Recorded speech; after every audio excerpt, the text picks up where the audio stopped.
it's the difficult balance, right? You want to be niche, but you don't want to be like so niche that there's not enough people out there that are going to like be grabbed by it, if you like.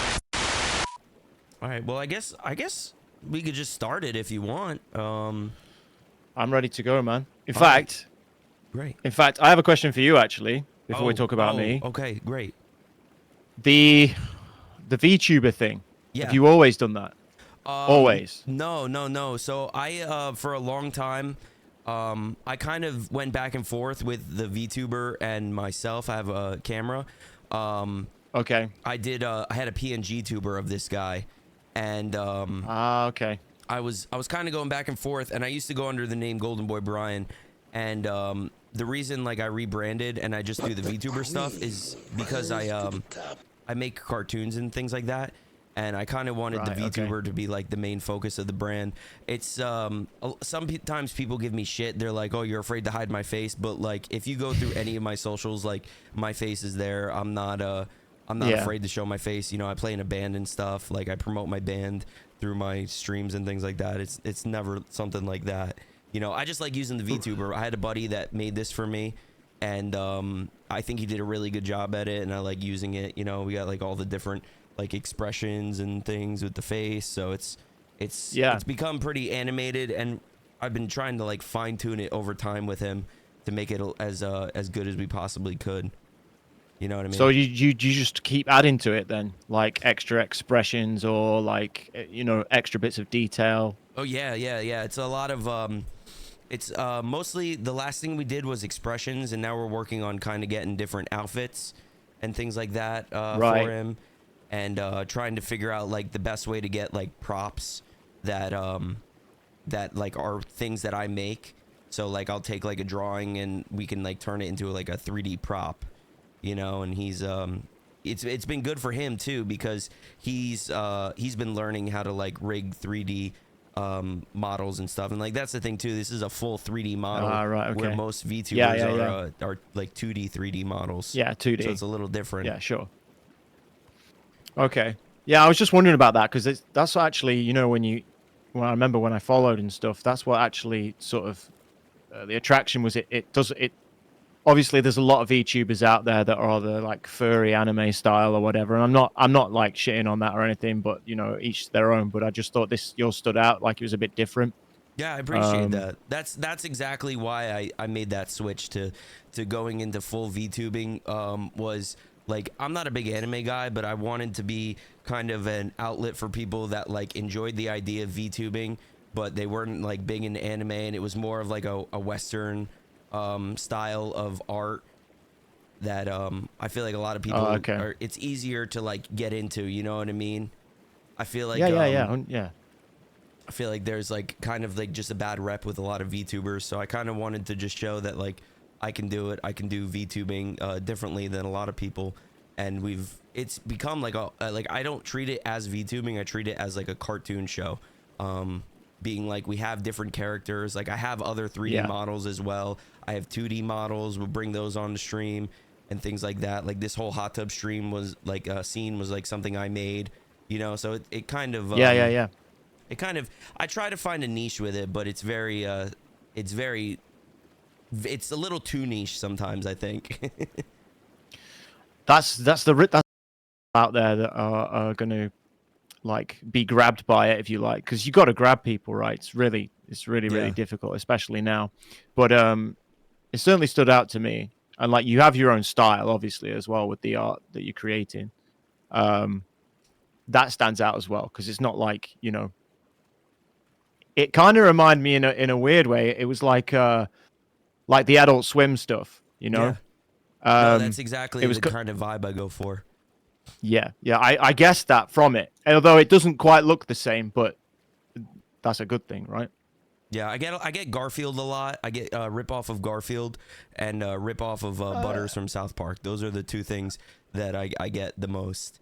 Well, I mean, I guess everyone has their influences, right? But I mean, even so, I wouldn't say it's one or the other. I can see the Garfield thing, like with it's just because the eyes are kind of from it, stone and the looking. eyes, the mouth. But yeah, I don't know. Do you get much hate for that? For I think it's just- I think it's all kind of a joke. I think it's more of a joke. Yeah. I kind of use it as a I do this thing where I like lately I've been doing this thing on TikTok where I tell people I'm the best streamer. I say I'm the best streamer. Nobody does it better than me. I'm not a Garfield ripoff. I'm not this and that. And I just say like kind of keywords to kind of bait the chat, and it actually works. I end up getting a lot of views on TikTok, ironically. How have you It's- found it's all a TikTok? joke. It's not really something I ever really used that much when I was streaming a lot. I'm sorry, So- with TikTok. Yeah, how have you found it? Well, I think TikTok is a pretty good platform. Jeez, are you interviewing me or am I supposed to be interviewing you? No, I don't know. I like talking. And I like no, asking I'm just questions. kidding. That's I'm why just I kidding, used to. dude. That's why I used to do it. But I'm but just yeah, kidding, dude. It's TikTok. we'll get to the gritty Yeah, stuff. of course. TikTok is a very interesting platform. You know, lately I've been doing really well on it, and the streams have been sitting at like 60 to like 85 viewers plus, right? And Yeah, that's you good. like see that, and you're like, damn, dude, that's a lot of numbers. But it's very just I count like every TikTok viewer as like a quarter of a viewer of what you would get on like Twitch or like Kick or something like that. Right. You know, they're right. just very like it's kind of terrible to say because they are people, but they're very disposable viewers. They're not people that are like going to stick around long term. A lot of them are just engulfed in that TikTok culture. They only want to watch the streams on TikTok. Very few of them actually come and they'll follow me on Twitch. They won't follow me on Kick. They won't follow me on any other platform. They'll follow me on Twitch and maybe subscribe to me on YouTube, but that's about it.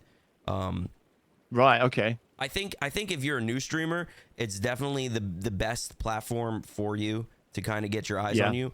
But again, Yeah, I think so. It's kind of filled with this fakeness of I don't know if you've ever like watched like a TikTok live of like a guy that has like 1,000 viewers and he's playing a game, and it's like a oh my god, chat. Oh my god, did we just hit 100 million Yeah, likes? yeah, Did we yeah, just- yeah, Oh yeah. my god, look at the number. Look at the number on the Yeah. top right. Oh my gosh. Guys, are we about to hit 5 million? It's kind of cringe. It's like this fake performative thing. So I try to bring Yeah. like a really organic approach to it, and some people seem to like it, so it's good. Yeah, I guess with it being a platform that a lot of younger people use as well, and it's not just young people, but obviously, predominantly, the content on there is aimed at not kids but teenagers, and then and younger adults. So I guess and when you're younger, that sort of cringe stuff a lot of the time, the fact that it's fake goes over your head, or you're just not as bothered. You just find it entertaining. Because your attention span's not as adapted as when you get older, I suppose. The thing that I wonder is like it's hard to tell, right, when somebody's chatting in your stream on TikTok if they're like a younger person or if they're an older person. But the older people, like I'm assuming, are the ones that are giving gifts, right? Because like you'll get like the roses and all of that. Like they got these weird, like, virtual microtransaction currencies. And it makes me wonder, like, how many of the people in those streams with the big streamers, are they like the older people that are kind of falling in this trap of like, I'm kind of adding to it, or what the deal is with that? Like I can't imagine that it's a bunch of kids that are giving all these gifts. You know what I mean? Like a Galaxy is $10. Sure. I can't imagine that. Yeah. Oh yeah. Exactly. Yeah. So yeah, so I did have a proper account on there, and it started getting popular with some of like the call out stuff, or some of the people I exposed for various stuff, from tame stuff like cheating systems all the way to like the worst kind of stuff. But the problem is, the minute you get mass reported, like you're done. yeah. Like, unless you are already of a substantial size. But like, even my streamer friend BB Jess, I say streamer friend because BB Jess she's a good friend of this stream too. she's I mean, most people know who she is in the streaming space, and she's done pretty amazing. And I've met her in real life, and I used to speak to her fairly regularly. So I say streamer friend, like I'm not going to pretend like there's this, weird parasocial. Yeah, of course. But so that's what I mean when I say it. Yeah, she was like one of the original ambassadors for like when TikTok started making one of their programs or whatever it was for streamers, and even she was getting her channel banned. It kept getting banned. I mean, she could get it unbanned, Yeah. but the auto reports, the bots would just take you down. If enough people dislike what you say, they'll have it taken down. Yeah. So I lost everything like overnight on that. So that's why I haven't been back on it since, really. Not that I've done much more of that, but yeah. Yeah, I mean, But I'm kind of like, I'm still new on the scene. Like, I've been in this scene for like 2 years. So I've seen a lot, and I think I have enough of a idea to like kind of have an opinion about it. But I wouldn't use TikTok if it wasn't for streaming. Like when I'm on it, like I don't even scroll on it. Like I just post my videos, and then that's kind of it. Post and ghost. But it's been going good. I got 6,000 followers. I'll take that as a W. Oh yeah, 100%. There's definitely a lot of potential there. I just feel like I don't know, they're just obviously. I'm not going to say. Oh yeah, they're incredibly strict for one, and they're always going to be whilst they're a Chinese company. Also, they've obviously done something right. They got the algorithm like perfect for people who are scrolling because they got like 1 billion users, right? Yeah. Biggest regularly used social media that there is. So I can't say like they've got that wrong, but I think in terms of the live streaming on there, there's still quite a bit of work to do for them. I think because of censorship and stuff, especially in China, it's gonna take either America buying TikTok or somebody American buying TikTok, or they're gonna have to change things a lot for it to be. I honestly think place to stream. a big issue is the fact of how TikTok is designed, where you have things like the For You page. You have streamers that are pushed on the For You page. I mean, you kind of need to have that control over that because they have advertisers. They have things like that. Of course, yeah. And if you got some random lady that's showing her whole butt cheeks, that's going to cause a problem for advertisers, and that's going to definitely cause a bad reputation.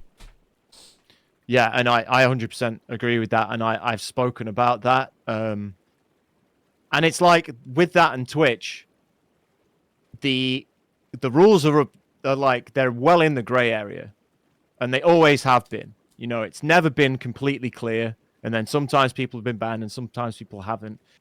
I don't know why they can keep it as it is. I'm not saying that they should suddenly allow porn on the platform, but I really don't know why there's not a separate area or somewhere you can go that's separate on the site to say, okay, it's still not, it's still nothing hardcore, but this is an adults only section. Well, don't you remember they tried that for like 2 days? Did they? Yeah, you don't remember that? That was I might have missed it. That was like that was like a year and a half ago, 2 years ago. Okay, so it's when I just sort of stopped. I think it was Morgue Pie. Did something. Oh, it was with the censor bar over the boobies. Do you remember that? Yo, no, yes, I do remember and then that. Yeah, they allowed like uncensored shit on the platform, and they realized very quickly that it was a bad idea. yeah, that's what I mean. So what I would say is, keep it censored, to the extent, no nudity, but if it's like, whatever you want to call it, like if it verges on, if it's not something that you'd have on the background while your kids are in the room, say, yeah, like if it is like people with their ass hot or half their ass out, basically, and that's what, the stream's about, put it in a different section. And if you break the rules, actually ban people for a decent length of time, not 24 hours, like. Yeah. Well, the like the thing bans a is, lot of the big streamers get. so before we really get into this, just if you can, just introduce yourself to the people. Just let them know who you are and what you do. Just because I think there's a lot of people that don't know who you are, and I think Yeah, of it's, course. you know. So go ahead. Yeah, 100%. So my name's Joe, but I go by JTX, formerly Joe Tendo. I started streaming initially on Twitch in 2019. So March 2019 was when I started. Mainly doing Mario Maker content. If you're not familiar with that, that's basically the version on Wii U/Switch of the game where you can make any level. And as long as you can beat that level, you can upload it. This was very popular at the times in 2019 on the original because it was popular with viewers, but it was a good game to get into because it was on the Wii U and not many people had one. The Wii U was a flop as a console. And so I basically watched somebody on YouTube one day streaming that game, and I thought, yeah, why not? I'll have a go. So that, and within a week, I had like 10 concurrent viewers on Twitch, and I was, really happy with that. There was never a plan. I hadn't watched another channel. I'd never. So after 10 days, I got raided by a pretty big streamer called Orature. He came in with like 1,800 viewers, and I didn't know what a raid was. So that surprised me. I didn't know why suddenly I had 1,800 people there. So it was obviously quite funny. But then, over time, kept going. Eventually got partnered. And this was I got partnered like 17 months after I started, and that was sort of in the middle of COVID. But then I became sort of more known in the social space later on, because one day somebody came into stream and said, have you heard about this app, Hover? And if some of you don't know, some of you might do, Hover was an app that was basically a TikTok or, an Instagram Reels for streamers. It was supposed to be for streamers. So I went away, had a look at this app, and I was like, well, it's like TikTok, but for streamers. But there was only streamers on that platform. So I looked at it and thought, well what's the point in that? Basically. So I sort of highlighted a lot of the issues with it. They had a system that could boost people, and people could cheat that system and boost their own videos. After that happened, I got a lot of hate, a lot of hate, because I'd made a video on it. So I made more videos on it. On the back of that, people started to come into me with other more serious issues, like people talking about sexual assault, all sorts of different stuff. Stream teams was a big one. As time went on, some people changed their mind about me. Hover obviously ended up folding. Mm-hmm. They just disappeared and never came back. And yeah, I've always been pretty open about my opinions, and I've tended to be like a bit like Marmite in the space. I don't know if you have it in the States, but basically, it's a love or hate thing. And yeah, I no longer, I do stream occasionally. I was full time until a couple of years ago, where I went back to work, like in the corporate world. And basically, yeah, I had to deactivate my Twitter for a while. And it turns out, actually, which is interesting, after a certain amount of time, you lose all your followers and the people you follow. But also it unblocks everybody too. Anyone who's blocked you, they're unblocked, and anyone you've blocked is unblocked too, which I didn't know was a thing. But it is a thing. So yeah, so basically that's what I became known for in the outside of the Mario Maker community, was making these videos. And yeah, that's me, and that's where I'm at today. I'm looking to sort of make videos again, get into that. I do kind of want to move away from individuals and talk about streaming in the wider sort of context rather than focusing on individuals and them doing shady things. But unfortunately, using individuals can be quite good for examples. You know, stream teams were a big one, obviously. They're not as prolific as they once were, but they definitely Yeah. still exist. Our last interview was about stream teams and stuff. So Was it? yeah, it was with Fluff from Lurker Squad, who is they're a kick stream team. And he's a Oh, good okay. dude. Like they try to do stuff very legit. It's not like a funneling system as most stream teams are. Yeah. So Yeah. it's and I know all these guys personally. Like I've hung out with them at Yeah. DreamHack and stuff. We've drank beers together and they're all Yeah. very good dudes. They just like streaming. They like hanging out. They like having friends. You know what I mean? It's Yeah. not a freaking funnel to the top, but I've seen a lot of those groups on specifically Kick. So I'll give you a little bit of backstory about me, just so you can understand. So Yeah. I started streaming in 2023, around the middle of 2023. I found out that my wife was pregnant. I already worked a full-time job. Found out my wife was pregnant with our daughter, and I was trying to figure out an extra way to make some income. I was so I heard about Kick and I was like, okay, I've always wanted to be a streamer. I've always wanted to do it. I'm gonna check out Kick. I'm gonna do that. Came over here. I liked the idea of the less strict TOS. I liked the idea of the 95.5. It worked out pretty good for me. I was able to make a pretty good substantial income in the beginning. To kind of help facilitate bills and all of that.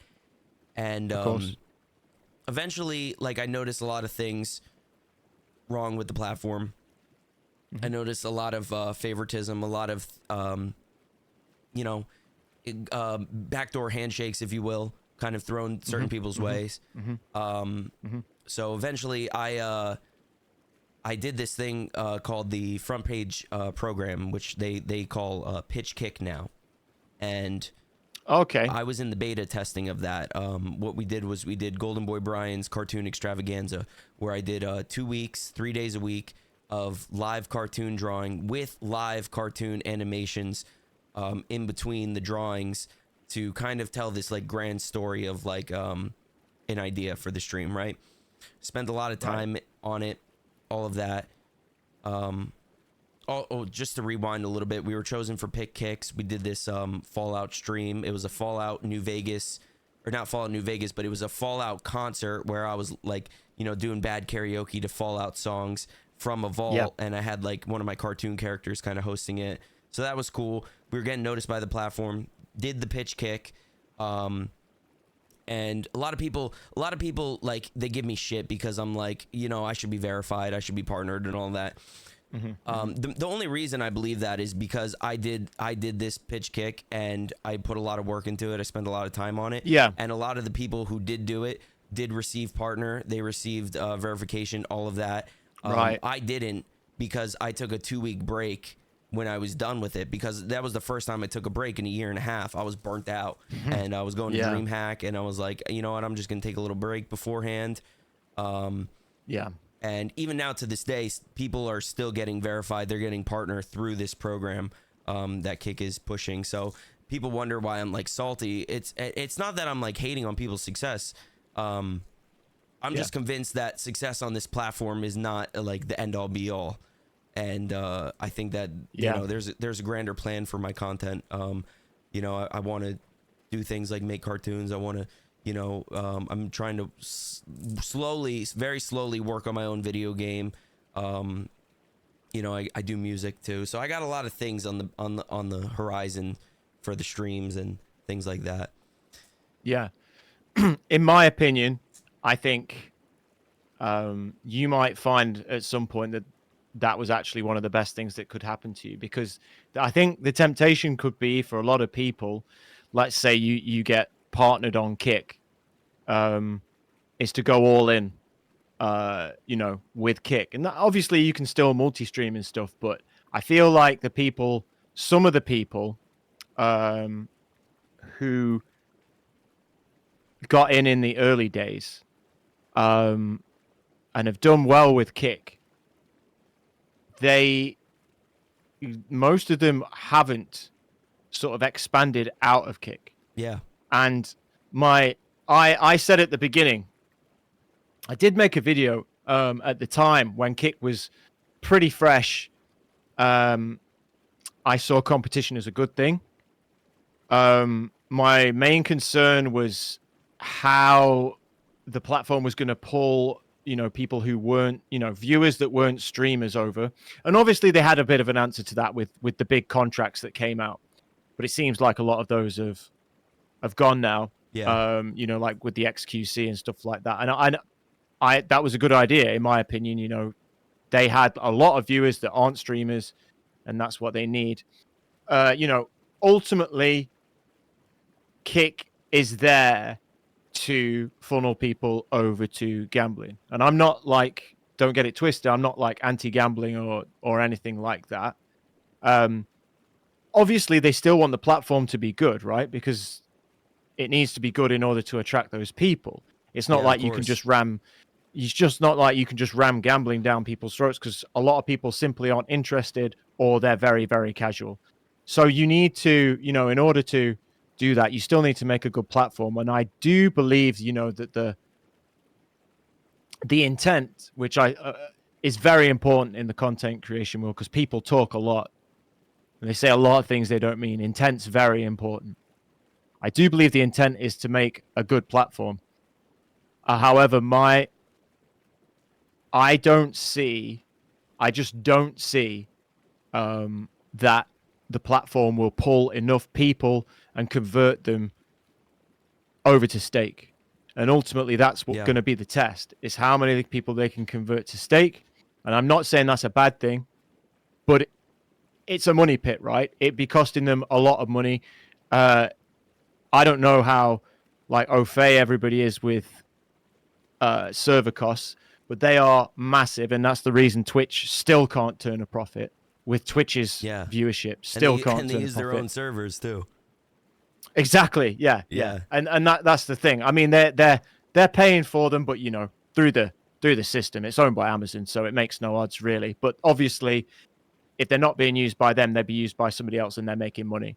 But I think Twitch is having an issue itself in advertisers steering away from them. Stake's not got advertisers apart from Kick's not got advertisers apart from Stake. Is that correct? It's only Stake that's advertised. Yeah, from my understanding, there's no ads on the platform that I've seen at all. I mean, there's affiliations with things like F1, things like DreamHack. Yeah, I've seen that stuff. I wouldn't consider those advertisements. Those are just companies like they work sponsorships, aren't they? That they've got partners. Yeah, I've seen them on the side of an F1 car. I don't know if they still have it, but my concern, the F1 car was doing really bad. It was like the worst one in the whole. Right, okay, that was the cheap, and that because those adverts are expensive on Formula One cars, super expensive. So yeah, even on a poor performing car, very expensive. So there's been a lot of money invested, a lot of money invested. I'm surprised that they would do that with. I mean, they must have seen from Twitch, right, when there was the gambling on Twitch, and tried to get a piece of that. And this is why, going back to I think anyone who's all in on Kick, and their focus is Kick, and all their viewership is on Kick and nowhere else, or they're not putting out content anywhere else. These people who have been pretty successful, I think they'll struggle away from Kick. Because I think there is a bit of that pack mentality with it. It's like I see a lot of people with the Kick ring around their profile picture. Mm-hmm. I think personally that's a very bad move. Take it off. You bigger. You are more than the platform that you're on. If your content's good, it's worth more than that, and it doesn't matter anymore. It shouldn't be green versus purple or whatever. It should be what works for you. Just get it out there. Just to interject. I agree with you 100%. Sure. As somebody who has been trying to grow a brand, I try to be very neutral on all platforms. I try to push my content across everywhere. I see a lot of people specifically on Kick, but I'm sure it's on Twitch too, that are just so loyal to just that platform that they miss out on so much opportunities because they're just focusing on making, doing stuff on stream that they don't care about, you know, getting stuff uploaded on YouTube. When you watch any YouTube video about how to grow your stream, they're going to tell you to create content on YouTube. You know, it's like they miss out on a lot of that opportunity. And a lot of the things that they don't realize too is they develop a community, right? They'll develop a community on Kick, and say they even decide to make YouTube videos and things like that. They'll share them with their community, and it doesn't help them algorithmically because it doesn't tell YouTube where to send the content to, because everybody's algorithm is completely different. You know, it's kind of like a ironic thing. I just realized, but yeah, you're 100% right.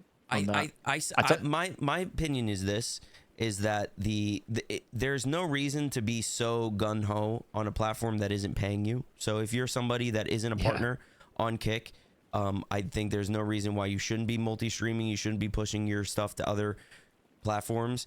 And a 95.5 sub split is good, but if you're getting no subs, what does it matter? Yeah, exactly. And if your focus isn't, you know, money, or it's sort of, you know, well, it is a bit, but actually I'd rather grow, then forget it. It doesn't matter. It's nice, obviously, to be paid, and if you need it, you need it. Like, make no mistake, and go for it if you're getting paid.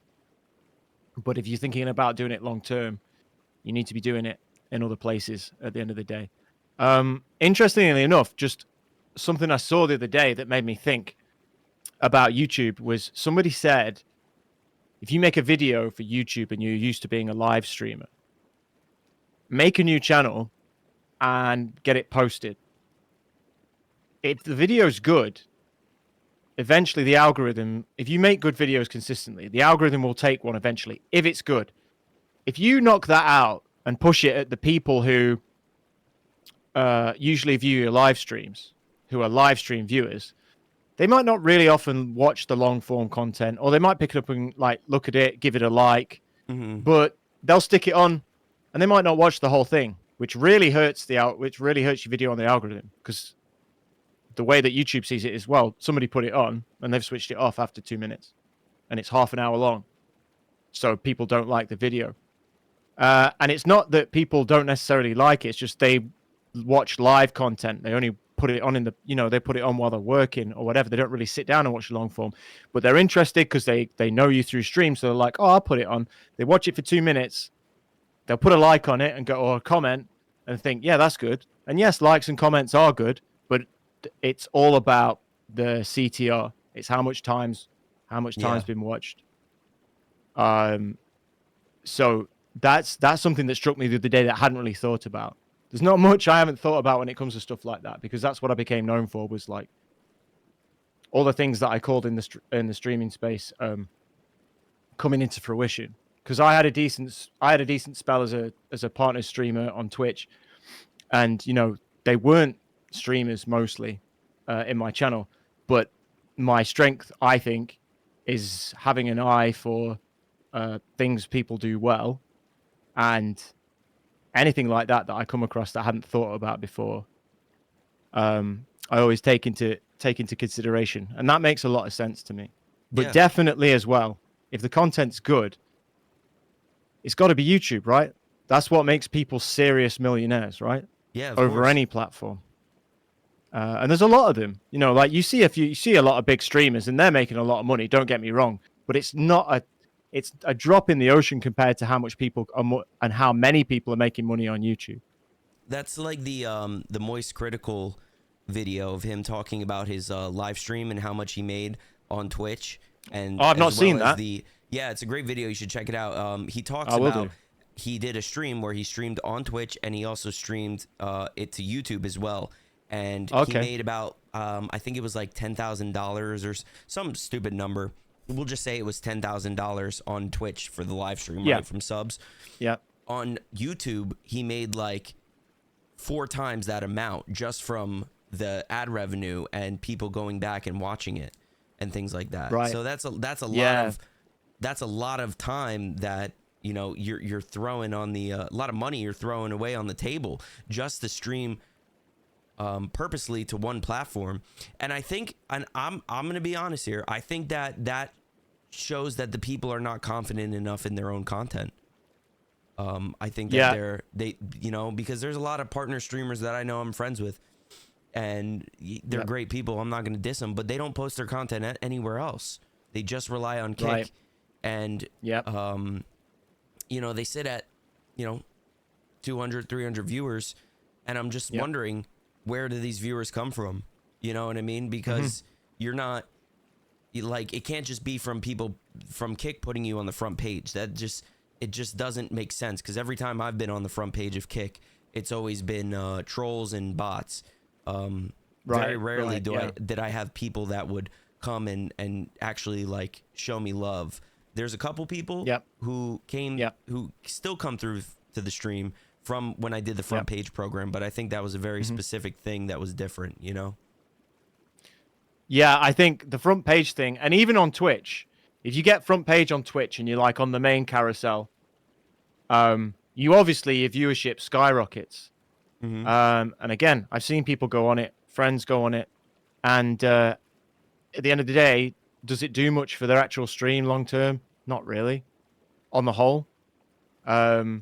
If you were there regularly, you know, day after day after day on Twitch, and you were like a COD or a FIFA streamer, you know, whatever, then yes, possibly. But as these one-offs, you know, not so much.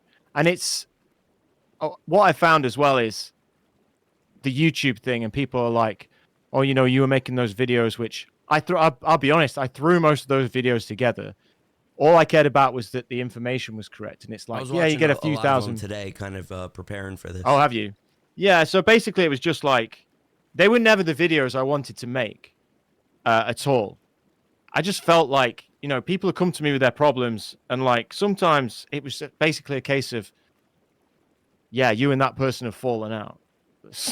It's like some petty argument. I don't care about that. And then you hear about these predators and whatever, and I'm like, well, people need to know. It's kind of sad that you know, you actually address problems and things that are within the space, but people take it as drama, and you know, kind of like engagement farming to use somebody's name for clout. But it's like there's really like you know, like you said before, like using examples, like you kind of need to use examples sometimes to kind of paint a picture of like how this actually happens and how people manipulate systems. Yeah, 100%. And I, you know, I hold my hands up and say, you know, I've not, you know, the videos are truthful. Like, there's no doubt about that. There's no lies, and there's nothing that ever went up there that I had to take down because, you know, it was completely wrong.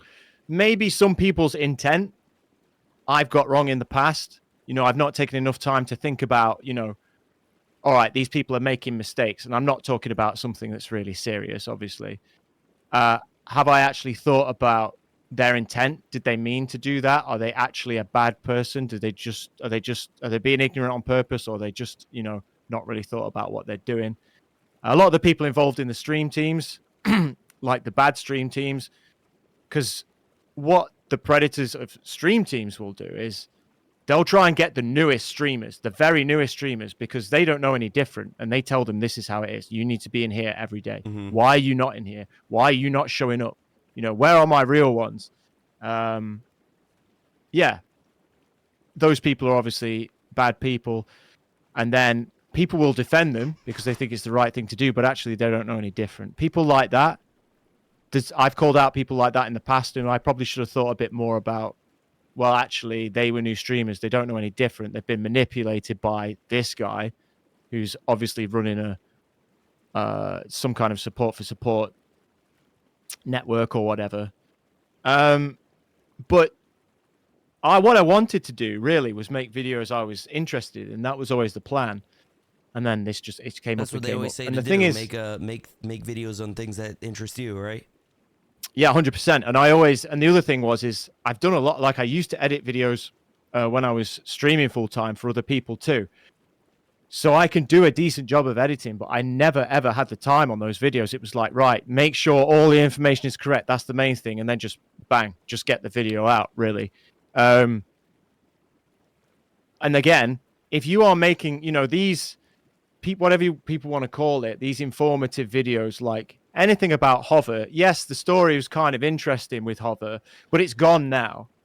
A lot of people are never going to know what it is. So who's going to keep going back and watch those videos? They're not evergreen. What? Yeah, exactly. What was the app that followed Hover? Was something Gems? Fresh Cut. Fresh Cut. So I kind of made an account on that. I had a buddy that told me like you should check it out, and do that. And I was uploading videos there.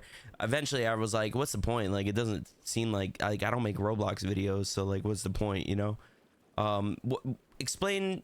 I feel like you probably know a little bit more about that, so maybe explain it a little bit. Sure. So after Hover died, or well, before Hover died, there was a platform called Fresh Cut. Now, when Hover died, it was like, oh, well, there's this app that's been around a while. The difference with Fresh Cut was that it was supposed to be like Web3 / crypto based, right? Mm-hmm. So the idea was that you could earn these Fresh Cut diamonds, and you didn't necessarily have to pay for them, but obviously you could buy them as well. That kind of failed. Like the Fresh Cut diamonds failed.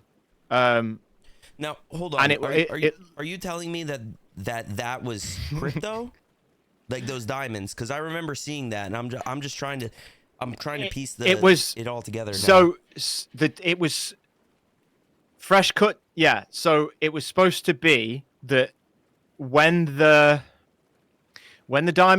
crypto went live, because it wasn't live from the beginning, the idea was that you would get something back in crypto eventually for that currency you kind of earned, and they'd give it away in like prizes and competitions and stuff like that.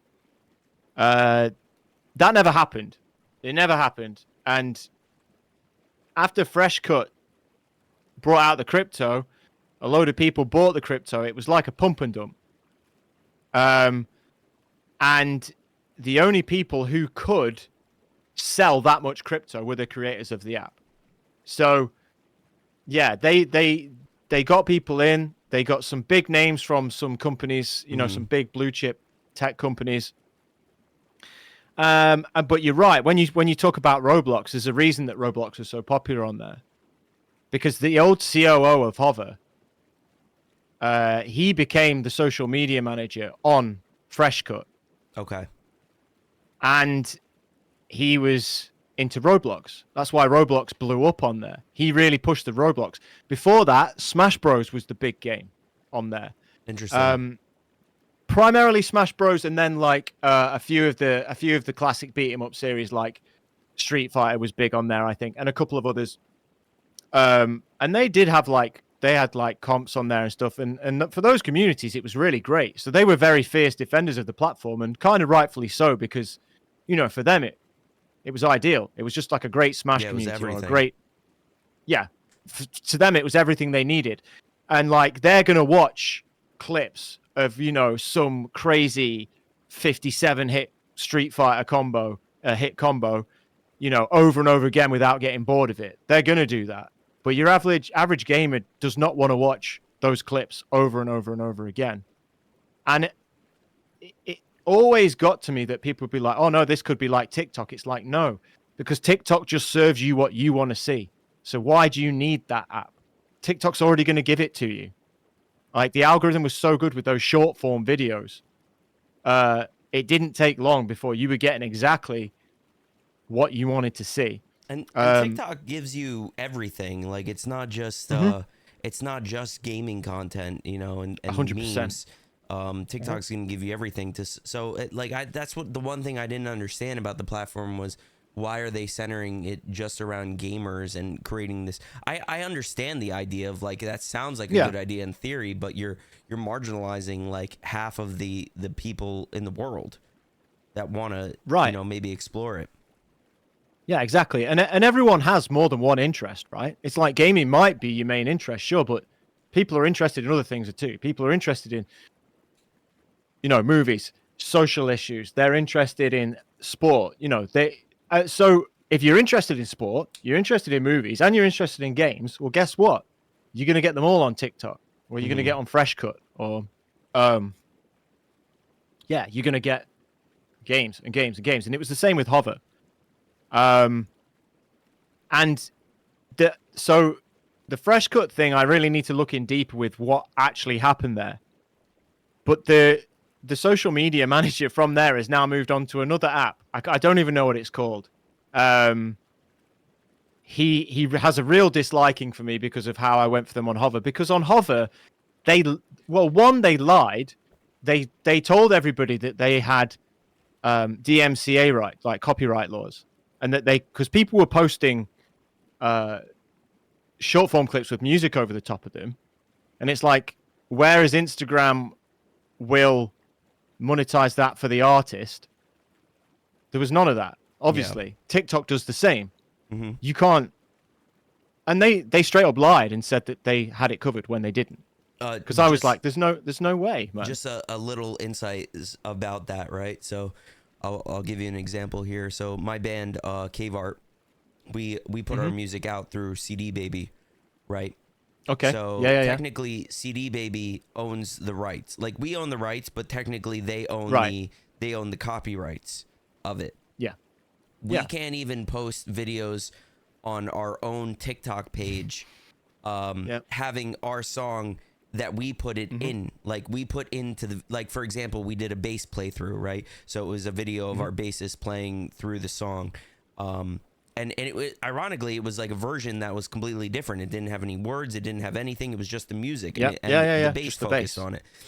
And we got our video muted because it was a copyright strike against our own fucking video, which I found hilarious. And we dealt with that with YouTube as well. All our videos are copyright struck because it's owned through CD Baby, which is kind of hilarious.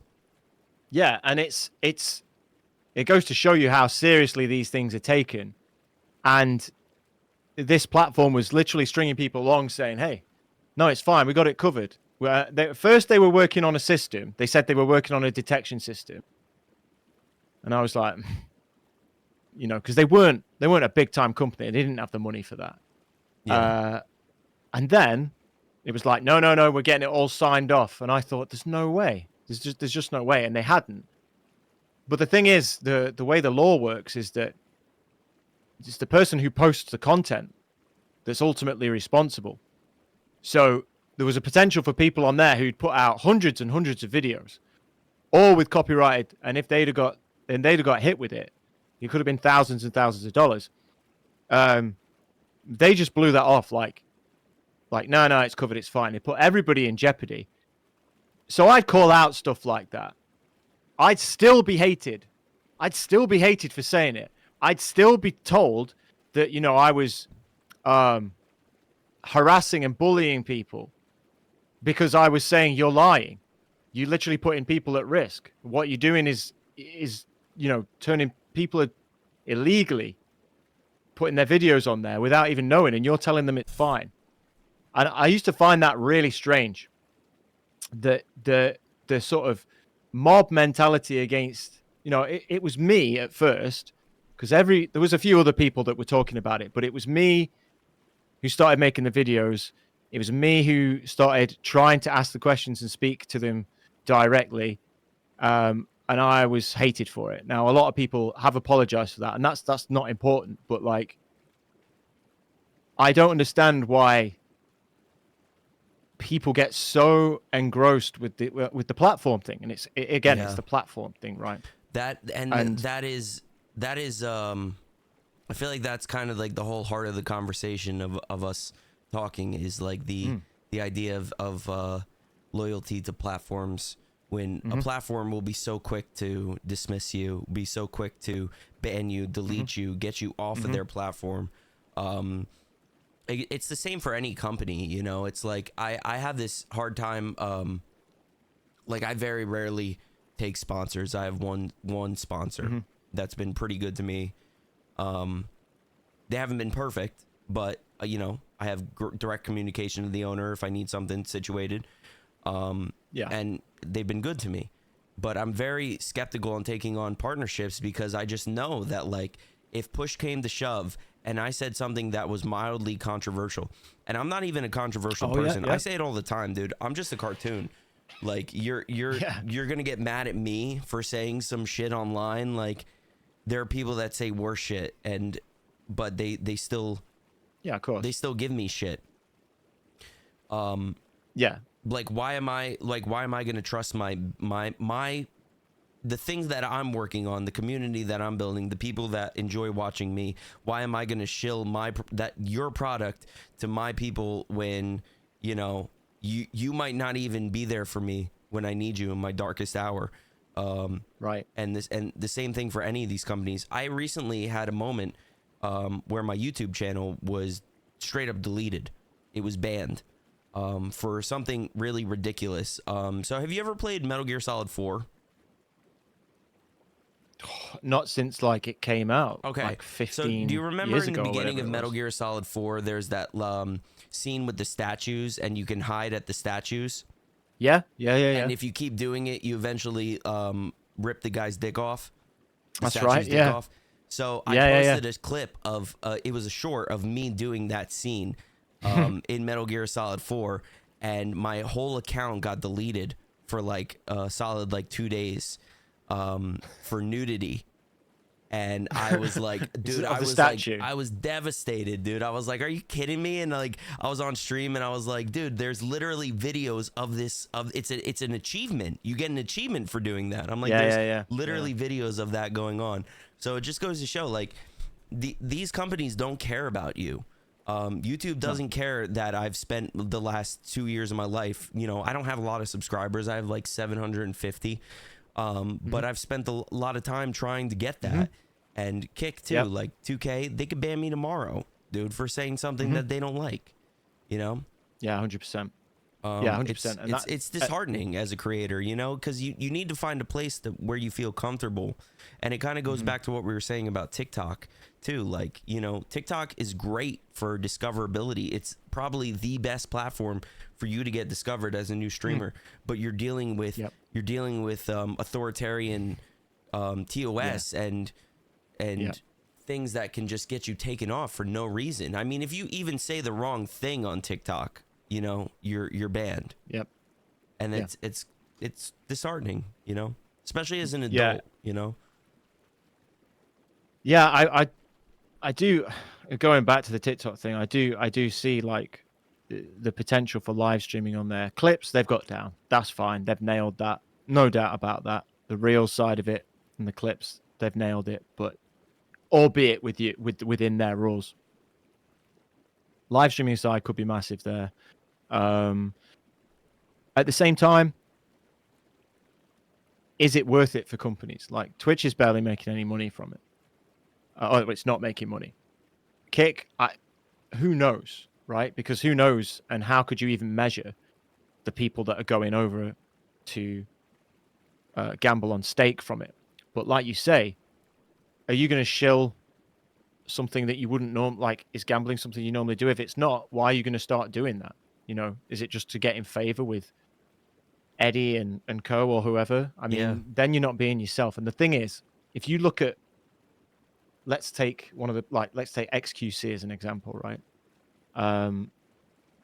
He's not dripping in sponsors. Like, because I know he's had sponsors, don't get me wrong. But the reason he's not dripping in sponsors is because he says what he thinks. And that's always been the case. And that's how he's got to where he is. You know, most of his content now is his takes, you know, and that's what you get clips of. You get clips of his takes on stuff, and everyone wants to know his opinion. So, and I see these people who are over shilling like big time. Any brand, looked the Luminosity competition. Oh yeah, dude. I'd love to talk about that. Well, yeah, we can get into that. But the one thing I want to say real quick is, it's funny that people wait hand and foot for XQC's takes, but like every time I watch one of his videos, dude, I can't even understand him. I don't even know what he says. It's like he's obviously like hyper ADHD, and that, you know, I'm not saying that as a bad thing, but he's like he's 1,000 miles an hour. Yeah. Like he speaks so fast. I was like, wait, this guy's Canadian, really? I thought that I thought English wasn't his first language. It's like he just speaks so fast, and they want to know his thing. And it's the same with like, became the same with train wrecks, right? It Yeah. became like the same with. They say what they think, whether you like them or not, or whatever, whether they've said good or bad things or abhorrent things, it doesn't matter. These people I see shilling, and we'll go into luminosity.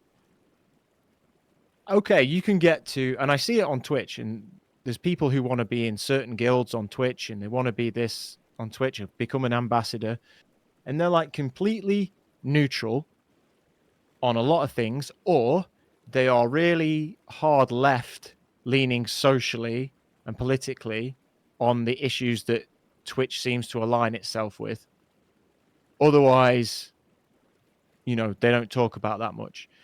These people are pushed and pushed and pushed by Twitch, really, really pushed, and they never make it like anywhere near the top, with the Well, exception of a yeah. couple. Look at Frogan. Won Rising Star 3 years in a row, 4 years in a row. How can you be Hassan's mod, who's arguably one of the biggest on Hassan's one of the biggest content creators Yeah. about.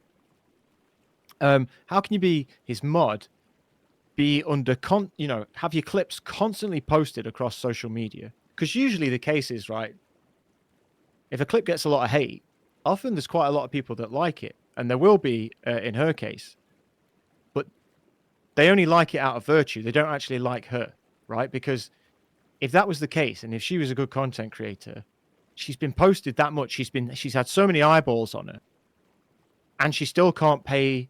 She's still having to ask people to help her pay rent on a stream at a couple of hundred views.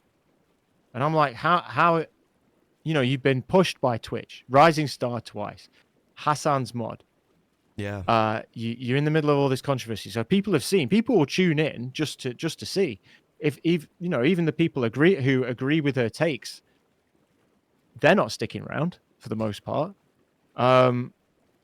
So it goes to show you that if you're not likable and you just try and shill for a certain thing, and you know, she probably is being herself, like, for the most part, or she's just trying to follow. It doesn't work for her. And then the people who just be completely neutral and shill products, it's like they can make okay content and people will watch it, but they'll never be the biggest.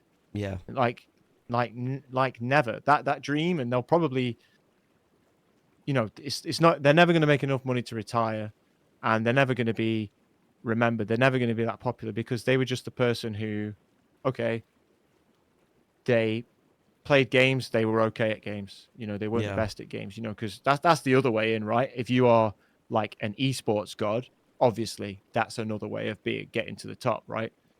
But what are the chances you're going to be one of the best at any given game when you've got everyone in the world to compete with? And games are always ever changing too.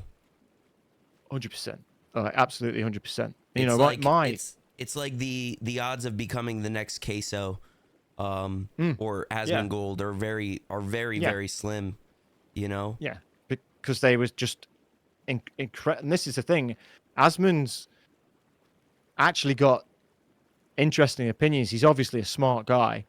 No, whether you agree with him or not, you know, objectively he's smart. But he got there through, like, was it World of Warcraft? Like, yeah, he was a WoW player. He's like he's the epitome of a guy that like shouldn't be a famous Twitch streamer. In reality, he's 100%. A guy that just played World of Warcraft his whole life, never cared about it, never cared about streaming, never cared about any of that stuff, and he's like, now he is what he is. And only in like the last couple of years has he really like started like going viral for his takes on things and stuff, and started developing his own opinion about stuff. He used to be very lukewarm on a lot of topics. Right, and that's obviously how I haven't played World of Warcraft since 2005, 2006, maybe a little bit later. So I had no idea who he was, you know, when I started streaming. But then I'm not a good like litmus test because I didn't watch streamers at all. I didn't raid anybody for the first like 3 months I was streaming. I didn't know. Well, I got raids in, but I didn't really, you know. Yeah, I didn't know who he was, and then I see him for his takes, and then I found out that yeah, he's this huge World of Warcraft streamer who never tidied his room. And that's why they call him like the human cockroach, right? Because Mm-hmm. where he lived was like absolutely disgusting. Like he was living in his own filth, like literally. But again, it's usually that route, right? You're either incredible at the game or specific games, or you do the just chatting thing, and people like your personality and your takes. Yeah. And then you've got like this next, you've got all those big streamers. Then you've got like this weird next tier down where you're talking like between 400 to like a couple of thousand viewers. Mm-hmm. And this isn't all of them, because some of them are on the way up, some of them are on the way down. A lot of those streamers that sit there are drifting along. Yeah, they can be quite entertaining, but at the same time, they're very neutral stance. They don't tend to give their opinions on stuff. And as I say, it's not everybody, but I can't. There's a lot of people in that place who they're never going to go any further, and so a lot of those people are the ones that have been pushed by the platform. And even with all that pushing, it's like that's it. They're done. They can't go any further. And that's why I sort of look to the live streaming thing. You know, unless you're doing something like this, you know, making a podcast, or I'm like, what? I sort of give myself a hard time for putting so much time into live streaming. Don't get me wrong, I loved it, and it paid my bills for 4 years. You know, 4 years I did it full time, and I still got to go on holiday, and you know, I was happy. I was very happy doing that. I didn't need to. I was streaming like 5 days a week, 8 to 10 hours. I didn't need to do that. You don't need to do that. But I wish I'd spent more time making long form content, making stuff that I really wanted to, that I had ideas for. Yeah. Then you're kind of trapped when you're full time, because you kind of need to, if you need to pay the bills, you know, you will get more subs, you know, the more you go live. So it becomes a need in that respect, you know, financially. That's why it's very difficult. And that's why Kick was so appealing. I totally get that, honestly.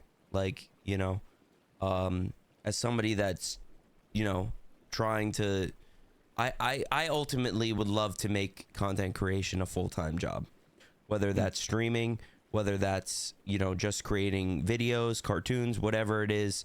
You know, I fall into this trap of like, well, you know, I'm to the point to where like I can't even play a game without streaming it, because I think like I need to stream it because I need to get a clip. If I get a clip, then I can, you know, succeed on this, and you know, at least it'll push me a little bit further. It causes a lot of stress and anxiety and things like that. It's the whole idea of live streaming is very you know, everybody thinks like, oh, I want to be a big live streamer, but it's very exhausting, dude, trying to push that. But what you were talking about is kind of a good segue of something that I want to ask. So this is kind of everybody, something that I ask everybody that comes into my hot tub, sits 6 feet apart from me and in my hot tub with me. And so let's say that you are a brand new streamer, somebody, you're a guy, we'll say 18 to 21 years old, right? Guy, girl, doesn't matter. And you see all these people online and you want to become a streamer. What do you think is something that they should do? First of all, hold on, let's back it up. First of all, do you think streaming is a good avenue for them to go down, or do you think that they should go somewhere else? Do something else?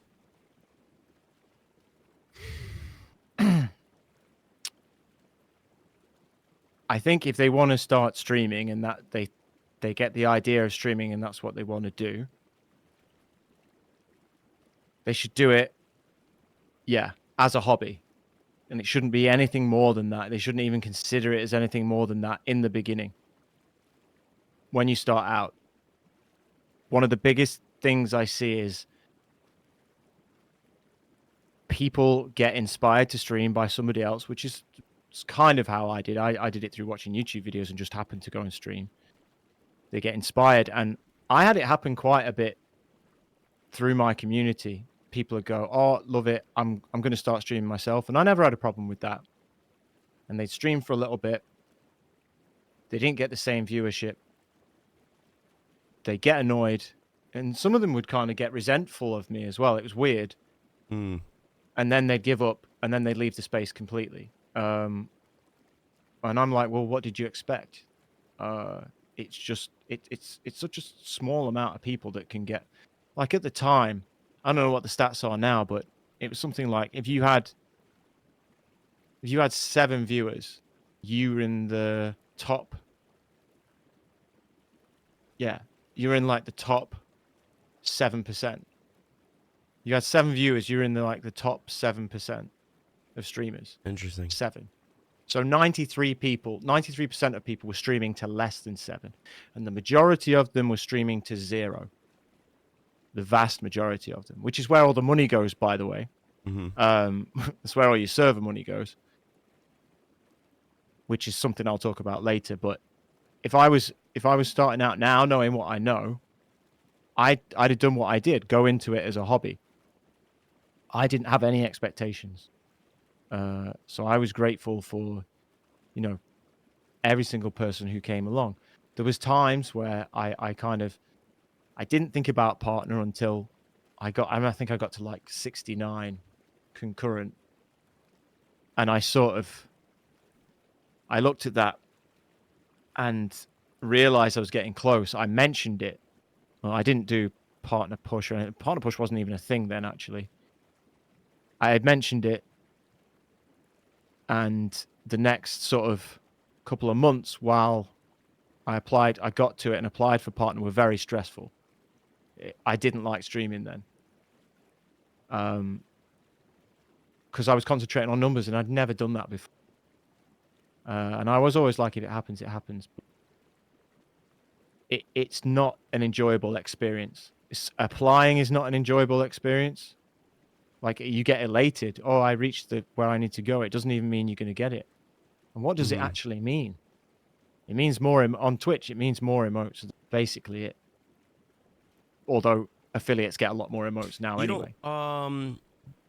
Twitch partners, they don't get more in sub revenue, no?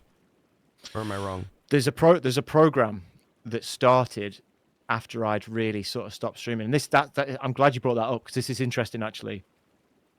There's certain levels to it now as well. So you need, I think the baseline is like 300. I might have got that wrong. It might have changed now. Like 300 unique subs.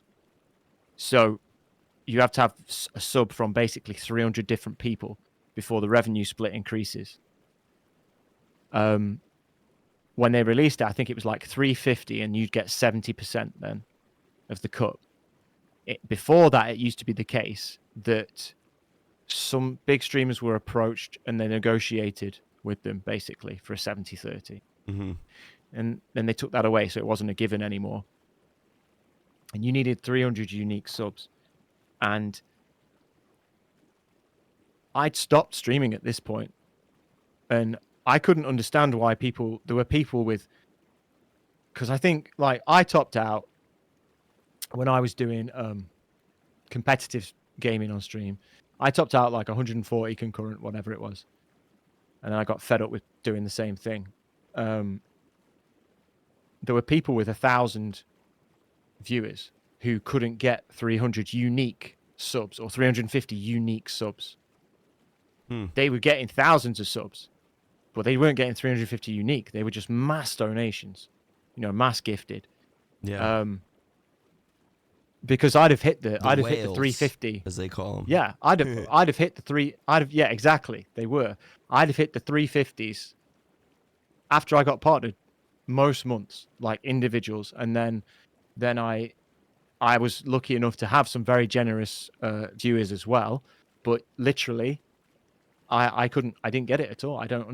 I was like, what? Because that's the other thing, right? It's like getting gifted a sub, or somebody subscribing is great because it's like they're invested in your content, right? They Yeah. appreciate it enough to drop the sub if they can. So that always felt great to me. And the other thing is, I used to think, well, streaming income's so up and down anyway. If you've got the whales that come and go, that must be even worse for those guys, because mine was pretty steady and consistent. It was still up and down, but it's pretty consistent. Those guys who are like, they'll get, there's people who are getting like 2,000 subs one month and 400 subs the next. It's like, how can you live like that, really? And on Twitch, that's not that much money. No, exactly. And this is the other thing. It's like, yeah, I think like my friend Chloe XO, she's owed, like she's had tax withholding and been trying to sort that out for such a long time, like £10,000, like $13,000. Yeah. And she still doesn't have it. And that's on top of everything that's already taken. There used to be it's not as bad now. There used to be a big fee as well for converting it to pound sterling from American dollars. So we were getting even less. And that's obviously it's one of the big benefits of Kick. There's an issue there where there can be an issue with that though on Kick as well, where it's like a bit of a merry-go-round. And I won't name them on here, but certain you can name whoever you want to name. I don't want you to feel like you need to censor yourself. Crow used to do it all the time. Yeah, I actually wanted to, and like here's the thing, dude. Like I totally stand on business. Like the sponsorship that I was talking about, like is I'm partnered with Freshen Up, and Crow Gaming is the biggest Freshen Up sponsor. I'm gonna be honest, dude. I have a Freshen Up Crow Gaming T-shirt, and that I got it super cheap. I'm not a big Crow Gaming guy, but I've maybe watched his stream like 3 times. But I got the shirt super cheap, and Creedberry, I'm gonna be honest, is like top tier flavor for me. So like I love it. You know what I mean? I drink it all the time. But tell me about this, because I was actually very curious about like. Because I was watching your last YouTube video and you mentioned Crow, and that's right. You were I kind of alluding to the sub for sub thing, and I'm kind of curious as to maybe not exactly what the proof is you have, but the idea behind it, and all of that. Okay, so it actually goes back to the Hover days, right? Yes. So when I discovered Hover, they used to have this leaderboard. With they had like a point system called Gravity, obviously Hover Gravity. So the name was actually quite clever, and I thought, okay, so how do you get Gravity? Oh, it's when people like your videos. Oh, that's cool. Oh, but you also get Gravity for liking other people's videos. Well, that's kind of strange, because then you're just opening a door to a system where you can literally then become top of the leaderboard by liking other people's videos. That's kind of weird. Why wouldn't you just have like a limited amount and decide to give it to the person whose videos you like? That's going to promote the best content to the top of the board. Crow was top when I got in there. Then I found out that he'd add people on Twitch, on Twitter, or whatever. They'd all get a generic message, basically about his Crow farm and when he streamed and all that sort of stuff. And yeah, it kind of went from there. So then I found out about his stream team, and at that time, I didn't even know he had a stream team. I'm gonna be completely honest. Yeah, I mean, this is 2022, so a lot of this stuff don't get me wrong, quite a bit of this stuff he did stop after I called it out. So one was like, he had a Patreon where you could pay, I can't even remember how much it was, a certain amount of dollars a month for him to coach you. I've never agreed with that, just because it's like you can get good tips from anywhere on the internet, but at the end of the day, it's either in you or it isn't, and people are going to like you or they're not. There's only so much that can be taught, and it's not worth that kind of money to be mentored. Mm-hmm. So I called that out. There was a lot of, pull up. You must pull up. Everyone pull up. It was a thing at the time. Pull up. Make sure you pull up. Yeah. And it was all about shouting people out. Constant and like I'm not against that. And there's people in my stream who, if I've liked their content or stuff that they did, I'd give them a shout out. Not because they subbed. Not because they subbed. I'd just say, oh no, if somebody had been incredibly generous and they happen to be a streamer, and I might shout them out just because every now and again, but they wouldn't have done it for that reason because they know that I don't do that. Mm-hmm. The stream was all about people throwing subs at Crow and then him giving them more and more exposure. And he was literally screaming down the microphone every time somebody subbed, and this would go on for hours. There's less of that now. It still happens. Yeah. It still happens with him, but there's less of it. But this was Pete Crow. This is when he got more viewers as well. Yeah. And I was just like, what is going on? Like, it's like trying to make like a pay to win system. And it was like the same with the Hover thing. And if you'll know, and he still does it. It's like he still gets like the Crow fam, the OG Crow fam, and his closest people. They'll retweet like to the nines everything, every tweet he puts out. You look like the like to retweet ratio on his tweets has always been ridiculous. There's so many retweets, and it's always the same people doing it. And I'm like, it was just that sort of support for support mentality. Then it was like, then I'd see them, and there was a few of them doing it at the time.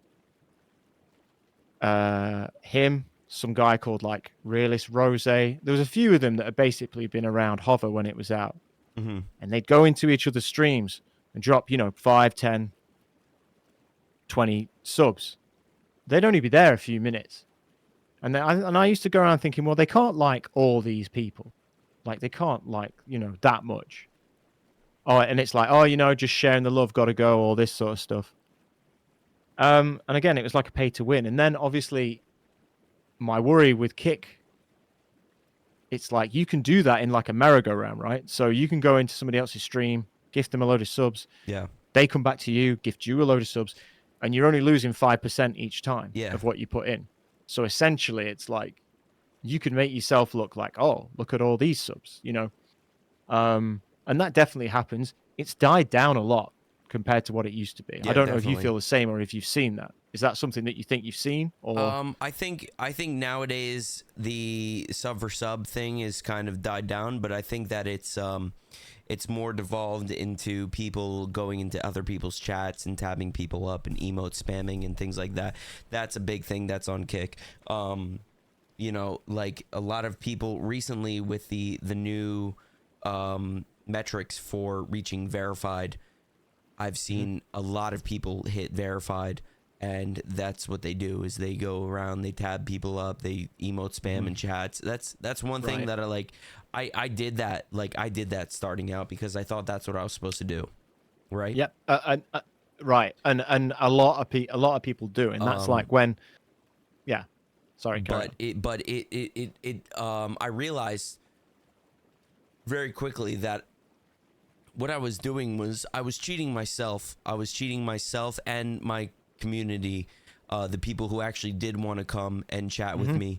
That I'm missing their chat because there's a fucking wall of emotes that are separating the text from me, and exactly.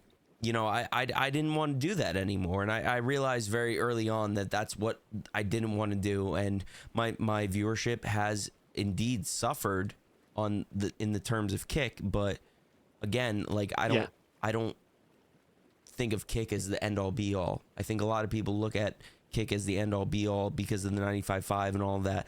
I push my content elsewheres. you know, like I said early on, like I've been doing really good on TikTok. And you know, if they don't want to come to Kick, they don't need to come to Kick. You know, it's not Yeah, a, yeah. it's not a. I'm not forcing people. I want people to watch me where they want to watch me. Like right now, we're live on Twitch, Kick, and Noise. Noise being the new platform. All right, That I'm checking I'm out. not familiar with that one. It's that Yeah, new. actually, it's I'll be honest, it's a pretty cool platform. It's a cool idea. It's their whole idea is gamifying a stream. So they specifically right now they focus on like specific games like Fortnite, Dead by Daylight, Right. Apex, things like that. And the viewers can interact with the stream with an interactive card game where it'll Okay. they have like I guess I like they have an AI that will read what's going on within the game, and you can like kind of bet your cards on like different Okay. things. So it's cool. It's like an interactive thing. It's very unique compared to other platforms. But Yeah, it sounds my it. one buddy Chavez, who was the first person I did on this hot tub interview, he got me on it, and I was like, you know what, I'll check it out. And I used to have a mod that was actually like super obsessed with this website when it was still in beta, because she was a big Dead by Daylight person. Right. And Right. Yeah. so I was like, you know what, I'll check it out. And now we're streaming there too. I haven't had a single person come in the stream, but that's besides the point, I guess. Yeah. Yeah. But that's interesting though. Also, yeah, going back to the like the circle jerk, if you like, the support for support thing.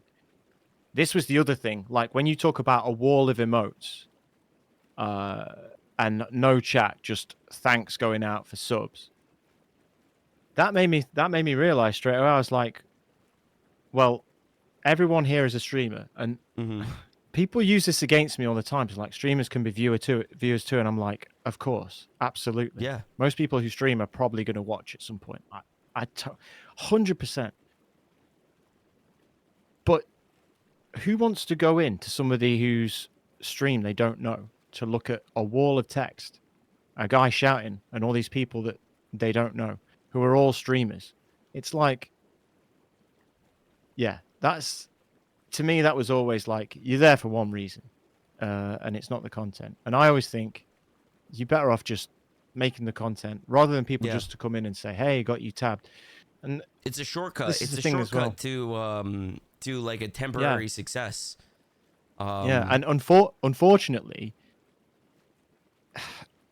people who don't fully understand respect that and think if they give them money, they can do the same, you know? Yeah.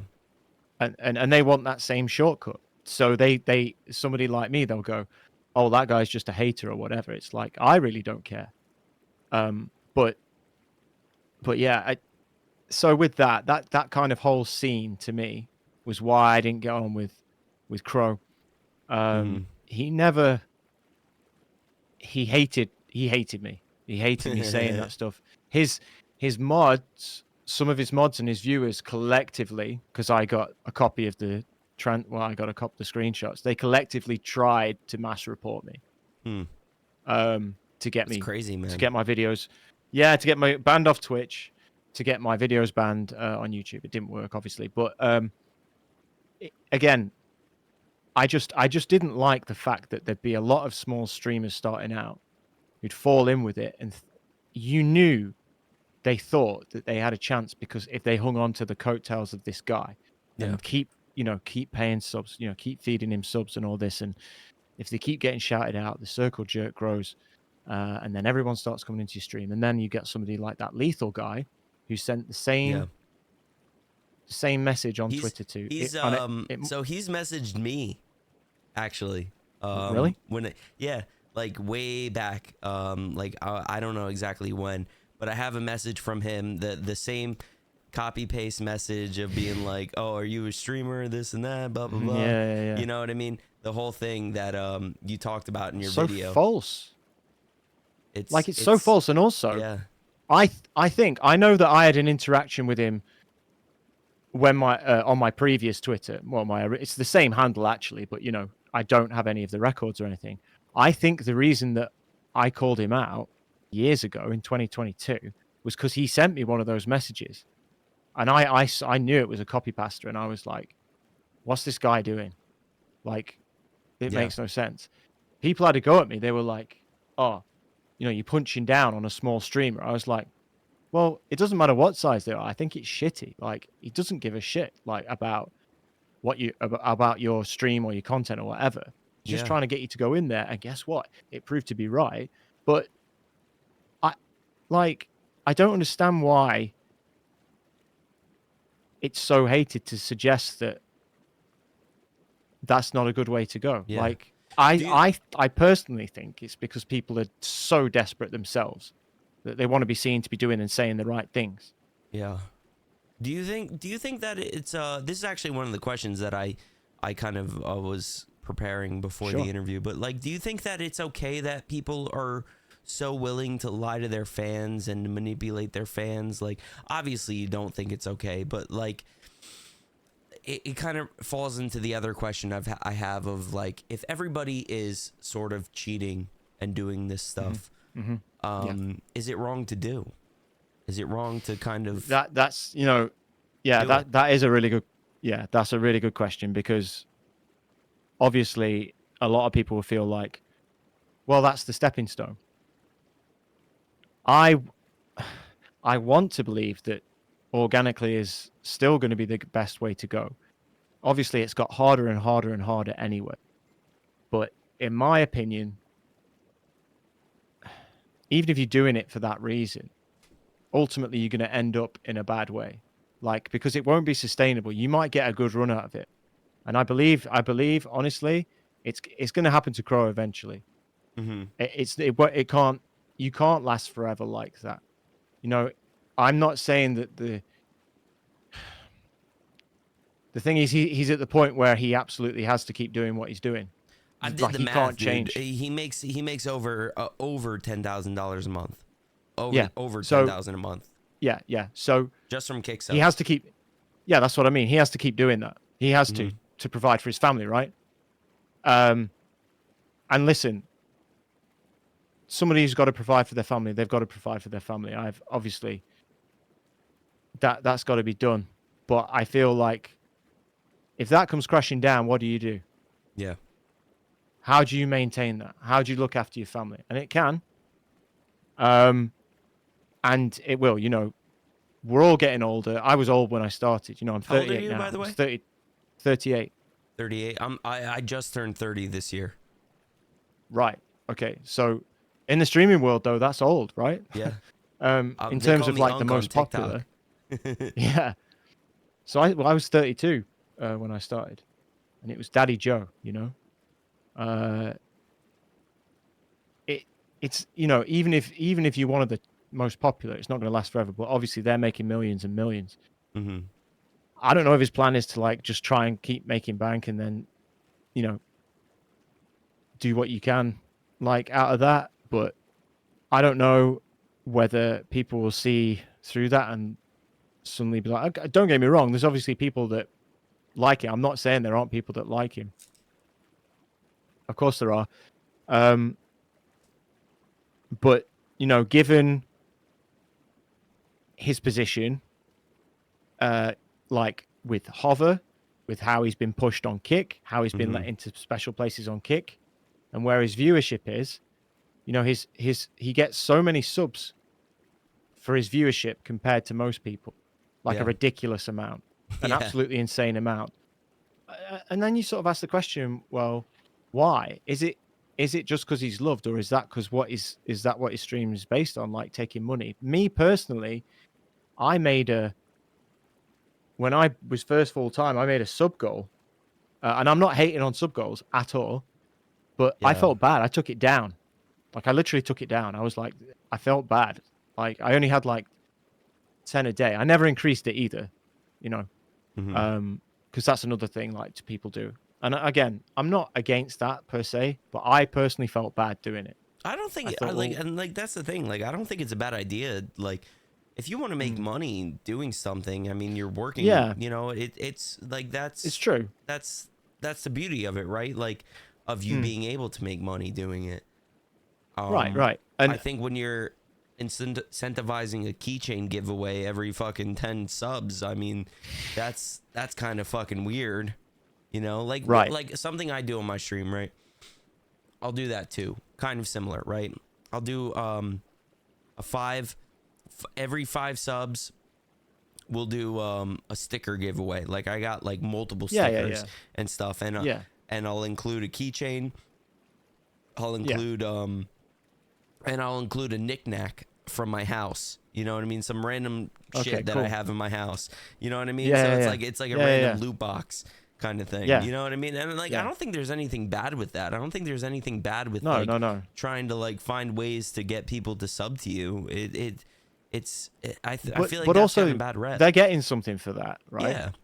You know, they're You know, getting something it's- tangible, and also, It might be a joke, they don't- but like it might be like, dude, I Yeah, got this yeah. fucking stupid broken Xbox controller from Chef Bug Rub, you know? yeah. That's a good idea, actually. But like again, it's something different. But also, like with the stickers and keychains, right? If you know, they're only good to somebody if they like you and/or your content, right? So you know, you're not encouraging people to sub, you know, out of false pretenses, Mm-hmm. because that's not, they're getting something for it, yeah. But that's, to me, is just like, it's kind of like buying merch, right? Yeah. It's not, it's it's not a bad thing at all. And again, I'm not against the sub goals, and people have got to make money. I'm kind of like the streamathons,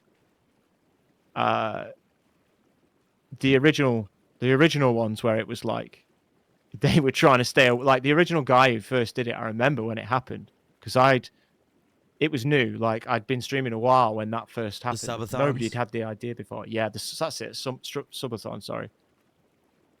And he stayed up for he tried to stay up for like the whole thing, Yeah. and that was incredible. And he got a shit ton of subs, obviously, because he was trying to stay awake. And people can do it how they want, but I look at it where I think sometimes, and I've seen people do it, they'll think to themselves, I haven't had that many subs recently, I should probably do a subathon. And then it's like, yeah, I'm going to stream for like 10-12 hours a day, and then just go about my normal day, and we'll keep that going every day until it's done. And I'm a bit like, like streaming every day is a lot, don't get me wrong. Like when I used to do like 8, 10, 12 hour streams regularly, you know what it's like when you come off and your head is like fuzzy. Like it's difficult to concentrate. You're mentally exhausted. But I'm thinking, I feel like that's taking liberties from people who are pretty generous. Like, what are they actually doing? What are they putting themselves through that's really, really difficult that they don't do usually? Because don't get it twisted, like, it's a great job. I actually prefer the job I have now to streaming full time. The only thing that's the thing, I wouldn't swap back, even if you paid me the same money. I make a decent wage.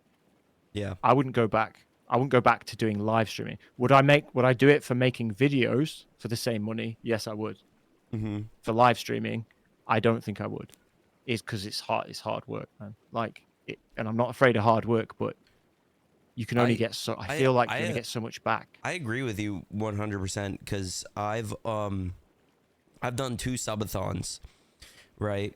The first time I did one was when my daughter was it was like a month before my daughter was supposed to be born, and we did a babyathon, Right. and we did a 24-hour Oh, that's stream. great. Yeah.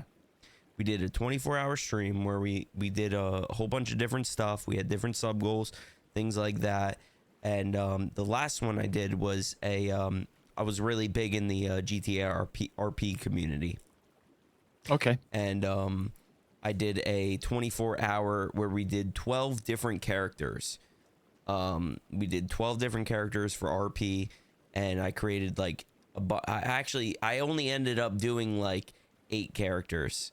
But the idea was to do 12 and in 24 hours, and we actually ended the stream short because I was like so burnt out from talking and like making ideas. I'm like, dude, I can't even do it anymore. And to me, that's the idea of a subathon, is like doing it in a certain amount of time. You have so many people that they do it in like 30 days or, you know, a whole month or Yeah. whatever. And it's like, dude, that ruins the idea of the event. It's supposed to be Yeah, it takes an away event.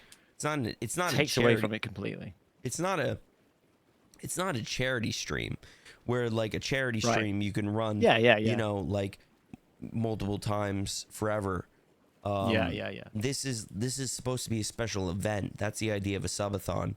A lot of people, I think, misinterpret that, but I don't know. I 100% agree with you. And again, that sounds like a really good idea. Like I did a couple of subathons, but I always slept on camera, so I'd keep it going. But it's like, Mhm. this is what you get. I'm going to be basically, apart from a shower and bathroom breaks, I'm going to be on camera constantly. So I felt like that's really putting yourself out there.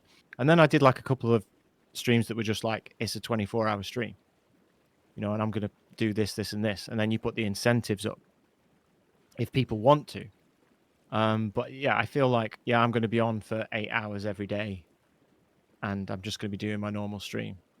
But you know, and I'm not hating on it. It's like necessarily that all the people, I'm not saying that everyone who's done that is a bad person whatsoever, but like they're just doing the same stuff as everybody else. Like, oh, have another Bean Boozle, or which I hate, by Yeah. the way. That's actually a good one for me because I really struggle with those. Some people are like, oh, it's I have nothing. Honestly, I have Bean Boozles, and all of that. I have the Death Nuts, all Yeah. of that, you know.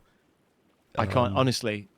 I I really subs, guys. struggle 5 with subs, those. guys. We'll eat a Death Nut, Yeah. and we'll continue the interview. That's what I mean. Like, but those are things that like you add and grow it, and it is fun, and the chat love it, like to see you struggle with it. But in terms of like a subathon or whatever, where you are trying to encourage people to sub and stuff like that, or I think even if you're not, you know, nobody has to sub, and most people don't beg. You know, a couple do beg, but like, I can't help personally feeling like I'm asking for subs off people, and it feels like begging, even though it isn't. And I Yeah. don't think that I don't think that most other people are begging either. I don't see it that way when other people are doing it. But yeah, the subathon things like completely lost its way. I think and on meaning. Twitch it makes sense. It makes sense to why people would sub more than it does on Kick. But at the same Yeah. time, I think that Kick kind of gives people the autonomy, the consumer, right? The autonomy of being like, Right. well, if I want to support this creator, I want to make sure they get all the money. You know, we're on Twitch, but Twitch, it makes sense that of why people have to sub. Yeah, of course. And again, you know, the people they do this stuff, they push these subathons, they push all of this content, but they don't push their content elsewhere, you know, where they could possibly get monetization and things like that. Exactly. And then you don't need that. You know. Yeah. You don't need to rely on that. I just remembered, we go back to because I definitely wanted to talk about it, the Luminosity competition. Yes, we actually totally missed on that. Yeah, well, we sort of glided it and we get back to it. I don't know if you know a bit more about the format, but I'll tell you what I saw, and then you can tell me if you saw anything more or here, let different. me just go into it first, right? Okay, yeah, sure. You probably know more. I'm a guy. I see that. I'm saying Luminosity 100K. I could do that. That could be me. Yeah. I could Chef Bugrub. Imagine Chef Bugrub, Luminosity, Rising Stars, top one gets the 100K deal. 100K. I sign up for it, right? Obviously, I don't get it. I see it going on, and I go, "Wow, this is just a fucking shill for other companies." That's all it is. It is an advertisement to make a advertisement for these specific products. And I'm like, I'm so happy I was not involved. Now you can talk about it. Yeah, right. So it's like they pit these streamers up against each other, making these skits essentially, right? Yep. A lot of the time, and they've got to promote a product within that they're not getting paid for, And then I was like, oh, right, that's where the 100K is coming from, right? Mm-hmm.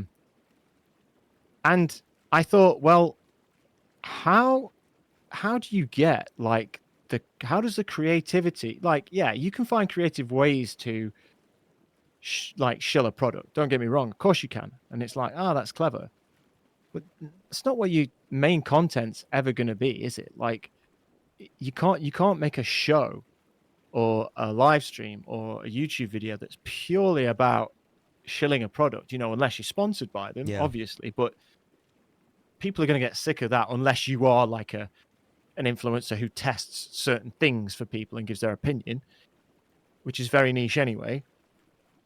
And there's most people have already got it. It's like, I don't understand. And people were very defensive of anybody critical about what it was going on. And again, they do the thing where it's like, oh, they're just jealous. It's like, not really, because and let me, do you know if they split it between 3 people in the end, didn't they? I'm sorry? Right? They split it between 3 people in the end, didn't they? I have no idea. Yeah, so they gave it, I don't know. I know it got, the winner got, I knew a they couple decided people personally who I've met that were in the competition. But Yeah. I haven't been following it that extreme to like. Yeah, so it finished. I saw it came up, it finished. Oh, okay. And they didn't even pick a winner. It was 3. They picked 3 people and split the money. They're splitting the money. Oh, great. So I'm like, okay, don't get me wrong. If you're going to hit me with $33,000, 27 grand or whatever it is here, I'd be like, oh yeah, obviously. Let's have a nice payday. Realistically, for the content creators, that's a good chunk of change. Yeah, of course, for doing what they did. That I would take that 100%. Yeah, but at the same time, I'm kind of like, well, didn't you said it was going to be 100 grand? Do you know what I mean? And obviously, most people at that point would, if you'd have asked all 3 of them, they'd have probably said, yeah, let's split it. Right? But I'm like, it's good for them. Let's keep them in a better place for a while. But is it going to change that much? And actually, what have they got to show for it? A bit of a push on, X and perhaps their stream. Mm-hmm. What have we seen of them? We've seen them shilling products. We've not seen them in like their natural content. We've not seen them doing what they should be known for and doing best. So Yeah. I find the whole thing, and disingenuous. yeah, completely disingenuous. And I look at them, and it's like, it's all subjective, right? But if any of the 3 of those become the next top streamer, I'll eat all my hats. It's like, it's not going to happen. And I'm not saying they're bad content creators or whatever. I'm sure, and I'm not saying, yeah, I'm looking at it right now. Actually, I'm looking at the top 3 rising stars, and I think B Paula. I think B Paula is the only one that probably deserves that title. Mm-hmm. I think he's a very good creator. He's been doing a lot of stuff with Meld. I think he actually creates unique stuff compared to a lot of people. I don't know the other people though. I'm gonna be straight up. Yeah. I don't know the other people who also won. I don't know how good they are at what they do. I don't know, but like, he's the only one I know. I went to look at one of them, and she'd blocked me. I don't think I'd ever spoken to her. So that's interesting. I don't know whether it's because, and by the way, like on the Meld thing as well, it's like I have questions about Meld in terms of, if I was advising people, it's not the place to go yet. Competition's good though, right? Yeah, of course. And the worry is, of course, when it comes to money time, or it gets sold. You don't want to chuck everything, because, and listen, it's not the complete end of the world, but like, if it becomes sold or monetized a certain way, they're not going to give you the tools to go and take everything away to somewhere else easily. Like, that's not going to happen. You'd have to use a third-party tool. That's the one reason I haven't completely switched over to Meld. Really? To be honest, yeah. And they've been very good to me. Like, I'll be quite frank, like they've come to my Twitch stream, they've gifted subs. Yeah, yeah, yeah. I've met them at DreamHack. You know, they were great people. I literally have a pin on my desk that I was playing with during this interview. That's a stream with Meld pin, and I'll try it out. Like I'm not opposed to trying it out, and especially with like we were talking about earlier with the VTuber and stuff. Like my resources on my streaming PC are like very thin. Oh so god, if it helps me out, like I'll try it out. You know what I mean? Yeah. But that does worry me of like if they get bought out, where they have is to the be company at some going to point. go? Because it's just bound to happen. You know, they could get bought out by Streamlabs and then just become part of Streamlabs. Yeah, they have investors, right? Mm-hmm. Investors want a return on their money.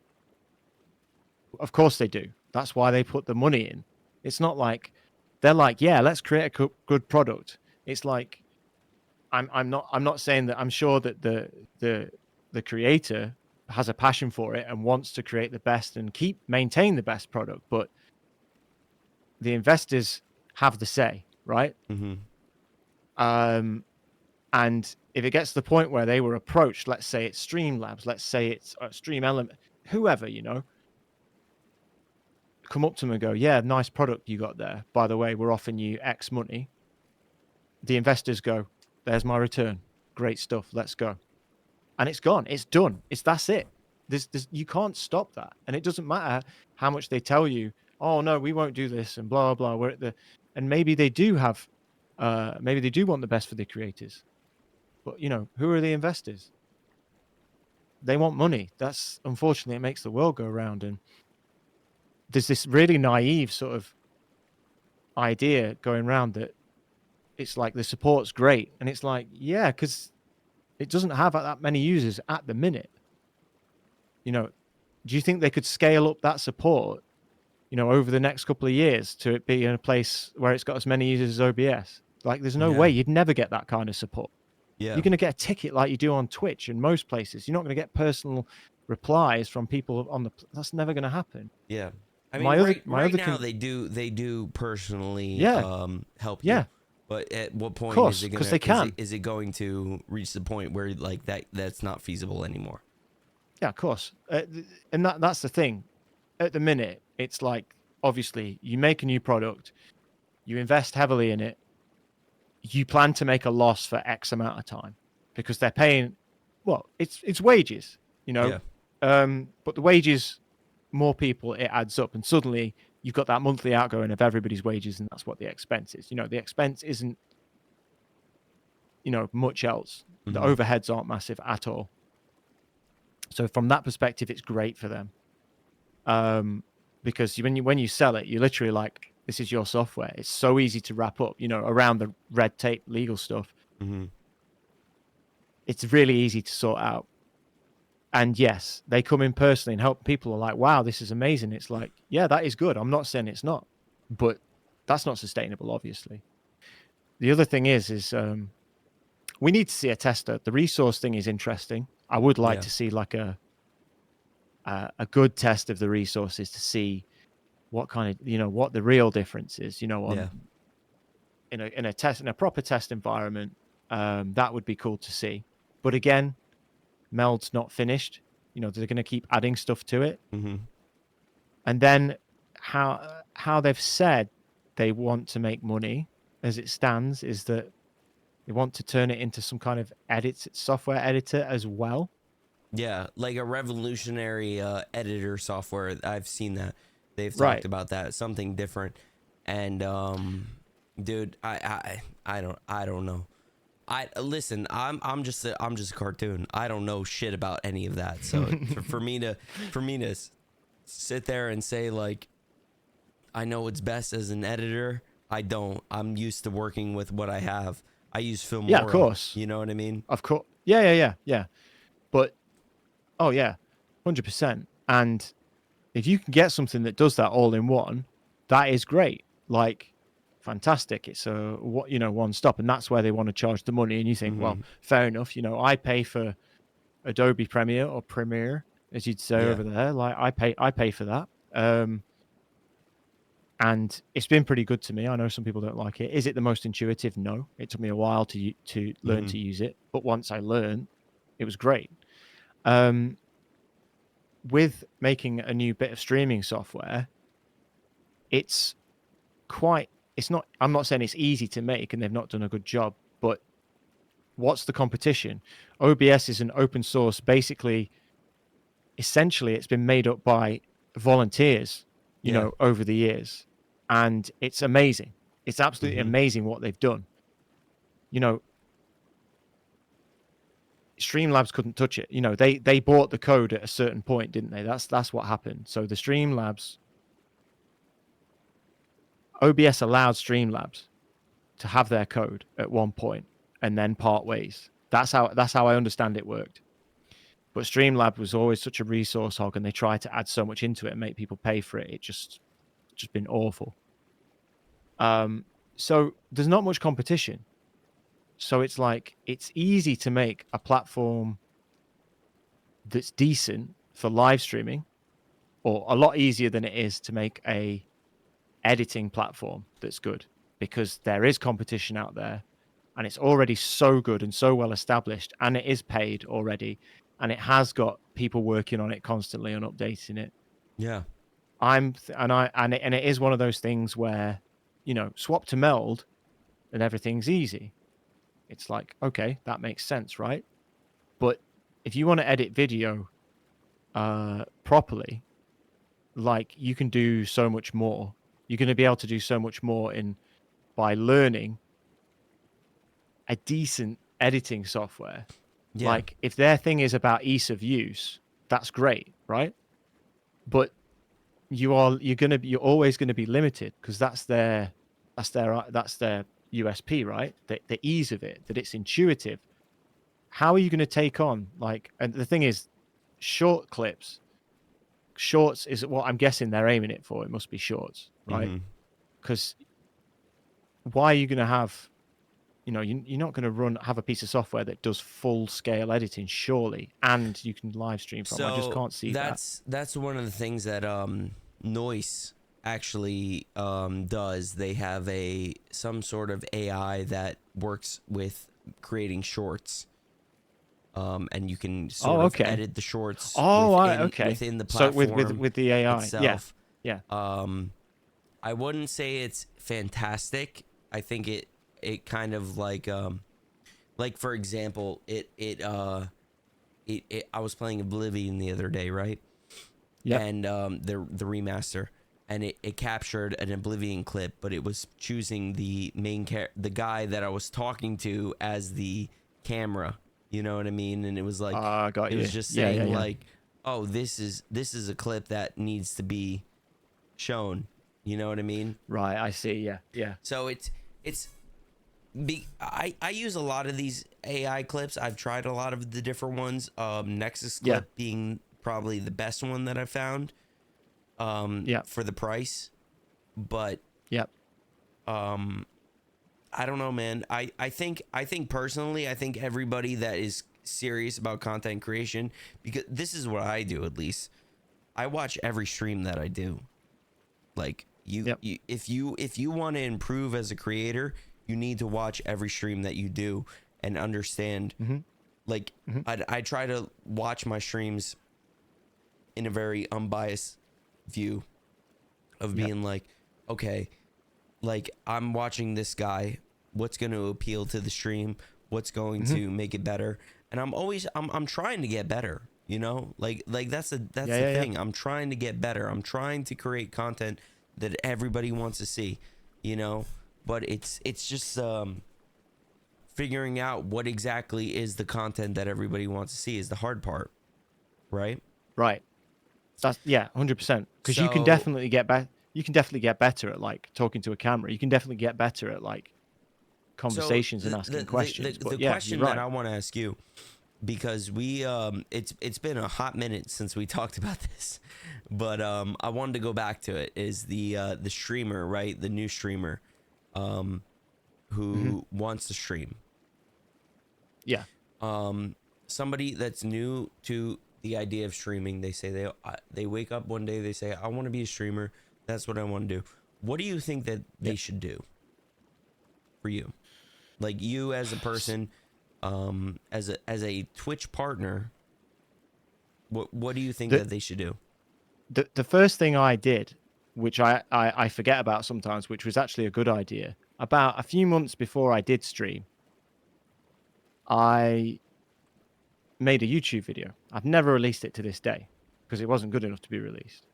And I actually spent a bit of time on this one. And it was basically like a retro replay, but in a sort of documentary style. So I spoke a bit about the game. And the problem wasn't with the script that I wrote for the video or what I recorded of the video or my idea for the video. The problem was with me addressing the camera. So I looked back at the recording of me on the video, and it's horrific. Like, in my head, I was being really I felt like I was over the top. I felt like I was really dynamic. And I looked back at the video and I was like barely moving, monotone. And I was like, what? I couldn't believe it. Like in my head, I was really exaggerated and really like, it's like, I'm a confident person, but I thought that's not me. That's not me at all. Like, it's just because the camera's on me. Do that before you even start live streaming. Just make some videos. Yeah. Just talking about shit. It doesn't matter. Do that. Talk over and over again. And like you say, you say you watch your streams back. Do the exact same thing before you stream. Then when it comes to stream, have a bit of a plan. So even if it's going to play a game, are you going to talk for this long? If you're going to talk for half an hour before you start playing a game, what are you going to talk about? You know, because it might be that the chat leads you and you just go off, but make sure you've got something interesting. What questions have you got for people that could potentially come by? Make a plan. Doesn't have to be perfect. You don't have to stick to it, but just have one. And don't stream for too long. Don't spend even like 4 hours on a game just playing. Don't do that. Just do a couple of hours, so that you're fresh, so that you got energy. Because if people are coming in for the first time and it's low energy, they're just going to fuck off. Like, yes, if you've already got viewers more long term and they know you a bit better and you're not that as high energy that day, they'll probably still stick around. But if it's somebody new, you're not going to attract them. So if you're new, you need to be high energy. And lastly is just be yourself. You're always going to be, and I mean that in like, obviously you're a character or whatever. I'm literally it doesn't really matter. So yeah, but and usually even the people who are a character, it's just like, it's like a suit. Because really, I'm Joe, but JTX or Joe Tendo as I was the more energetic side of me, the more angsty side of me. Because everybody's got more negative sides to it. Like, you can't be like sit there and be depressed on stream, but sometimes people get depressed. Yeah. So obviously you don't show your full character, but you are still yourself. Just still be yourself. Obviously you just like being, just think of it as being, you were a 10 or you were a 15, most of the time. But, if you do talk about something that's serious, if you want to go down that track, just be yourself, because that's what people know. If you become this robot who is neutral on everything, then people can't resonate with that. It doesn't speak to them, because nobody is like that. There are people that are more like that than others, but yeah, I'm sorry, I just want to say, like, no, go. I would say, like, it may help you in the short term, right, of being that sort of robotic person, but at one point are you gonna break and you're going to show your true colors, be the person that you want to be, show the people who you want to be. And it's going to be a rude awakening for you. I think if you're a new streamer, the best thing you could do is be yourself 100%. Yeah. Whether it's a shitty person or a good person, Yeah. Being yourself is probably the best option, because if you fake it, at some point you're going to have to answer for who you really are. Exactly. You know. And the other thing is, like, streaming is exhausting anyway. I can't imagine how exhausting it must be to be somebody different Mm-hmm. every time you go on stream. It's Yeah. already tiring. But that, again, that's why it's another thing. Keep it short. Keep the stream short and regular rather than doing, if you can. It's not always that, I get it. It's not always that easy, especially if you're working, you've got commitments, kids. And try and stream regularly, and schedules are important, um, especially at first, because people are, we're all creatures of habit to an extent. We tend to work at the same times, we watch TV at the same times, we watch our streams at the same times. I know now the only times that I'll watch a stream is basically by the side of me working. Mm-hmm. So if it's evening streams in the UK, I'm basically not going to be there.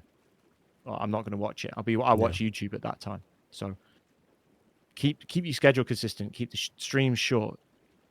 Have a plan. Just rough. It doesn't need to be perfect. Nothing's perfect, especially in live streaming. And do it for fun first. Yeah. Then if it takes off, this is what happened to me. I literally, it was for something to do, because I just finished uni. I'd gone back to uni later, just finished. I'd been through some shit, and I thought, I saw this YouTube video and I was like, do you know what? I want to try that. Why not? What's the worst that could happen? I just finished school. I still had 2 part-time jobs. So I was like, well, I don't have to go out and get a full-time job again yet. So that's what I did. And I wasn't expecting any of it. It took me on 4 years of like some amazing times, and a lot of the skills from it have transferred, like my confidence in presenting. Like, I remember I was always a confident person, but I've given a couple of best man speeches as an example. Yeah. In my life. Yeah, right. And you're a confident person. I can tell you're a confident person, but that's still a nerve-wracking thing, right? Mm-hmm. In front of people you don't know. That wouldn't bother me. Just real quick, ironically, Yeah. one of like, I gave a best man speech not too long ago, like about a year ago, Mm-hmm. and I've already been live streaming and all that. Yeah. I've been used to talking in front of people. I've never been more nervous than that moment in my life. Exactly. Now I know now if I did it, it would still, because it's an incredibly nerve-wracking thing. It wouldn't be anything like the other times that I did it before. Mm-hmm. If I present at work or talk in front of a load of people, it's night and day, the difference in me. And I was always a confident person.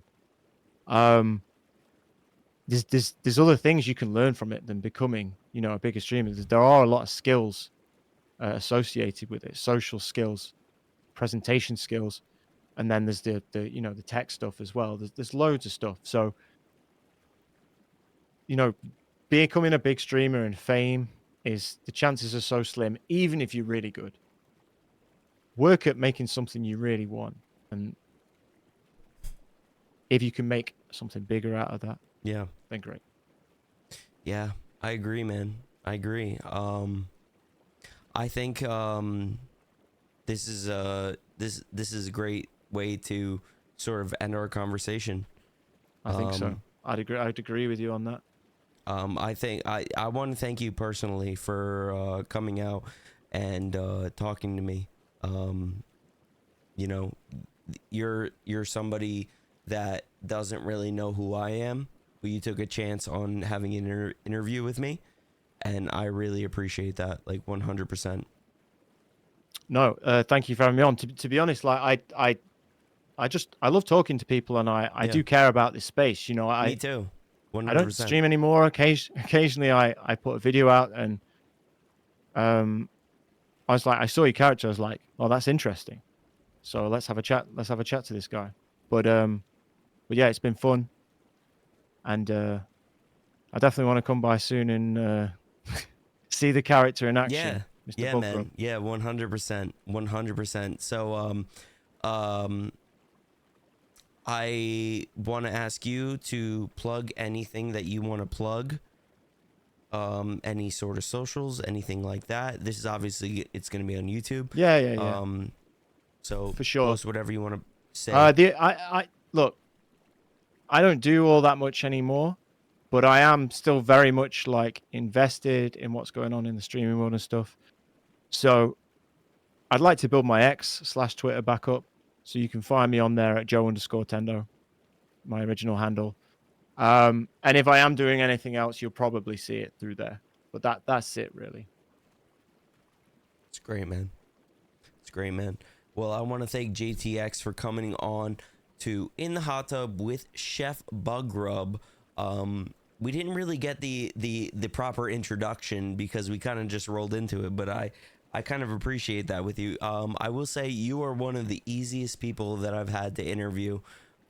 You just love to talk, and I don't mean that in a bad way. I think that you have a lot of good things to say. I appreciate that. Thank you. So thank you, Likewise. dude. Thank you so much. I want to thank you guys for tuning into this episode of In the Hot Tub with Chef Bugrub. This is a live recorded interview that I do weekly with different streamers, content creators, and we all talk about all sorts of different things. I wanted to thank JTX for coming on to the podcast, having a great conversation with me. I hope that you guys can definitely go check him out, and please be sure to like, comment, and subscribe on this video. Let me know your favorite parts of the video. Share it with your friends. If you know anybody that wants to become a streamer or anything like that, I think that this conversation is a great one to give to your friends. So thank you guys. Have a great one. Peace out. God bless. See you on the next one.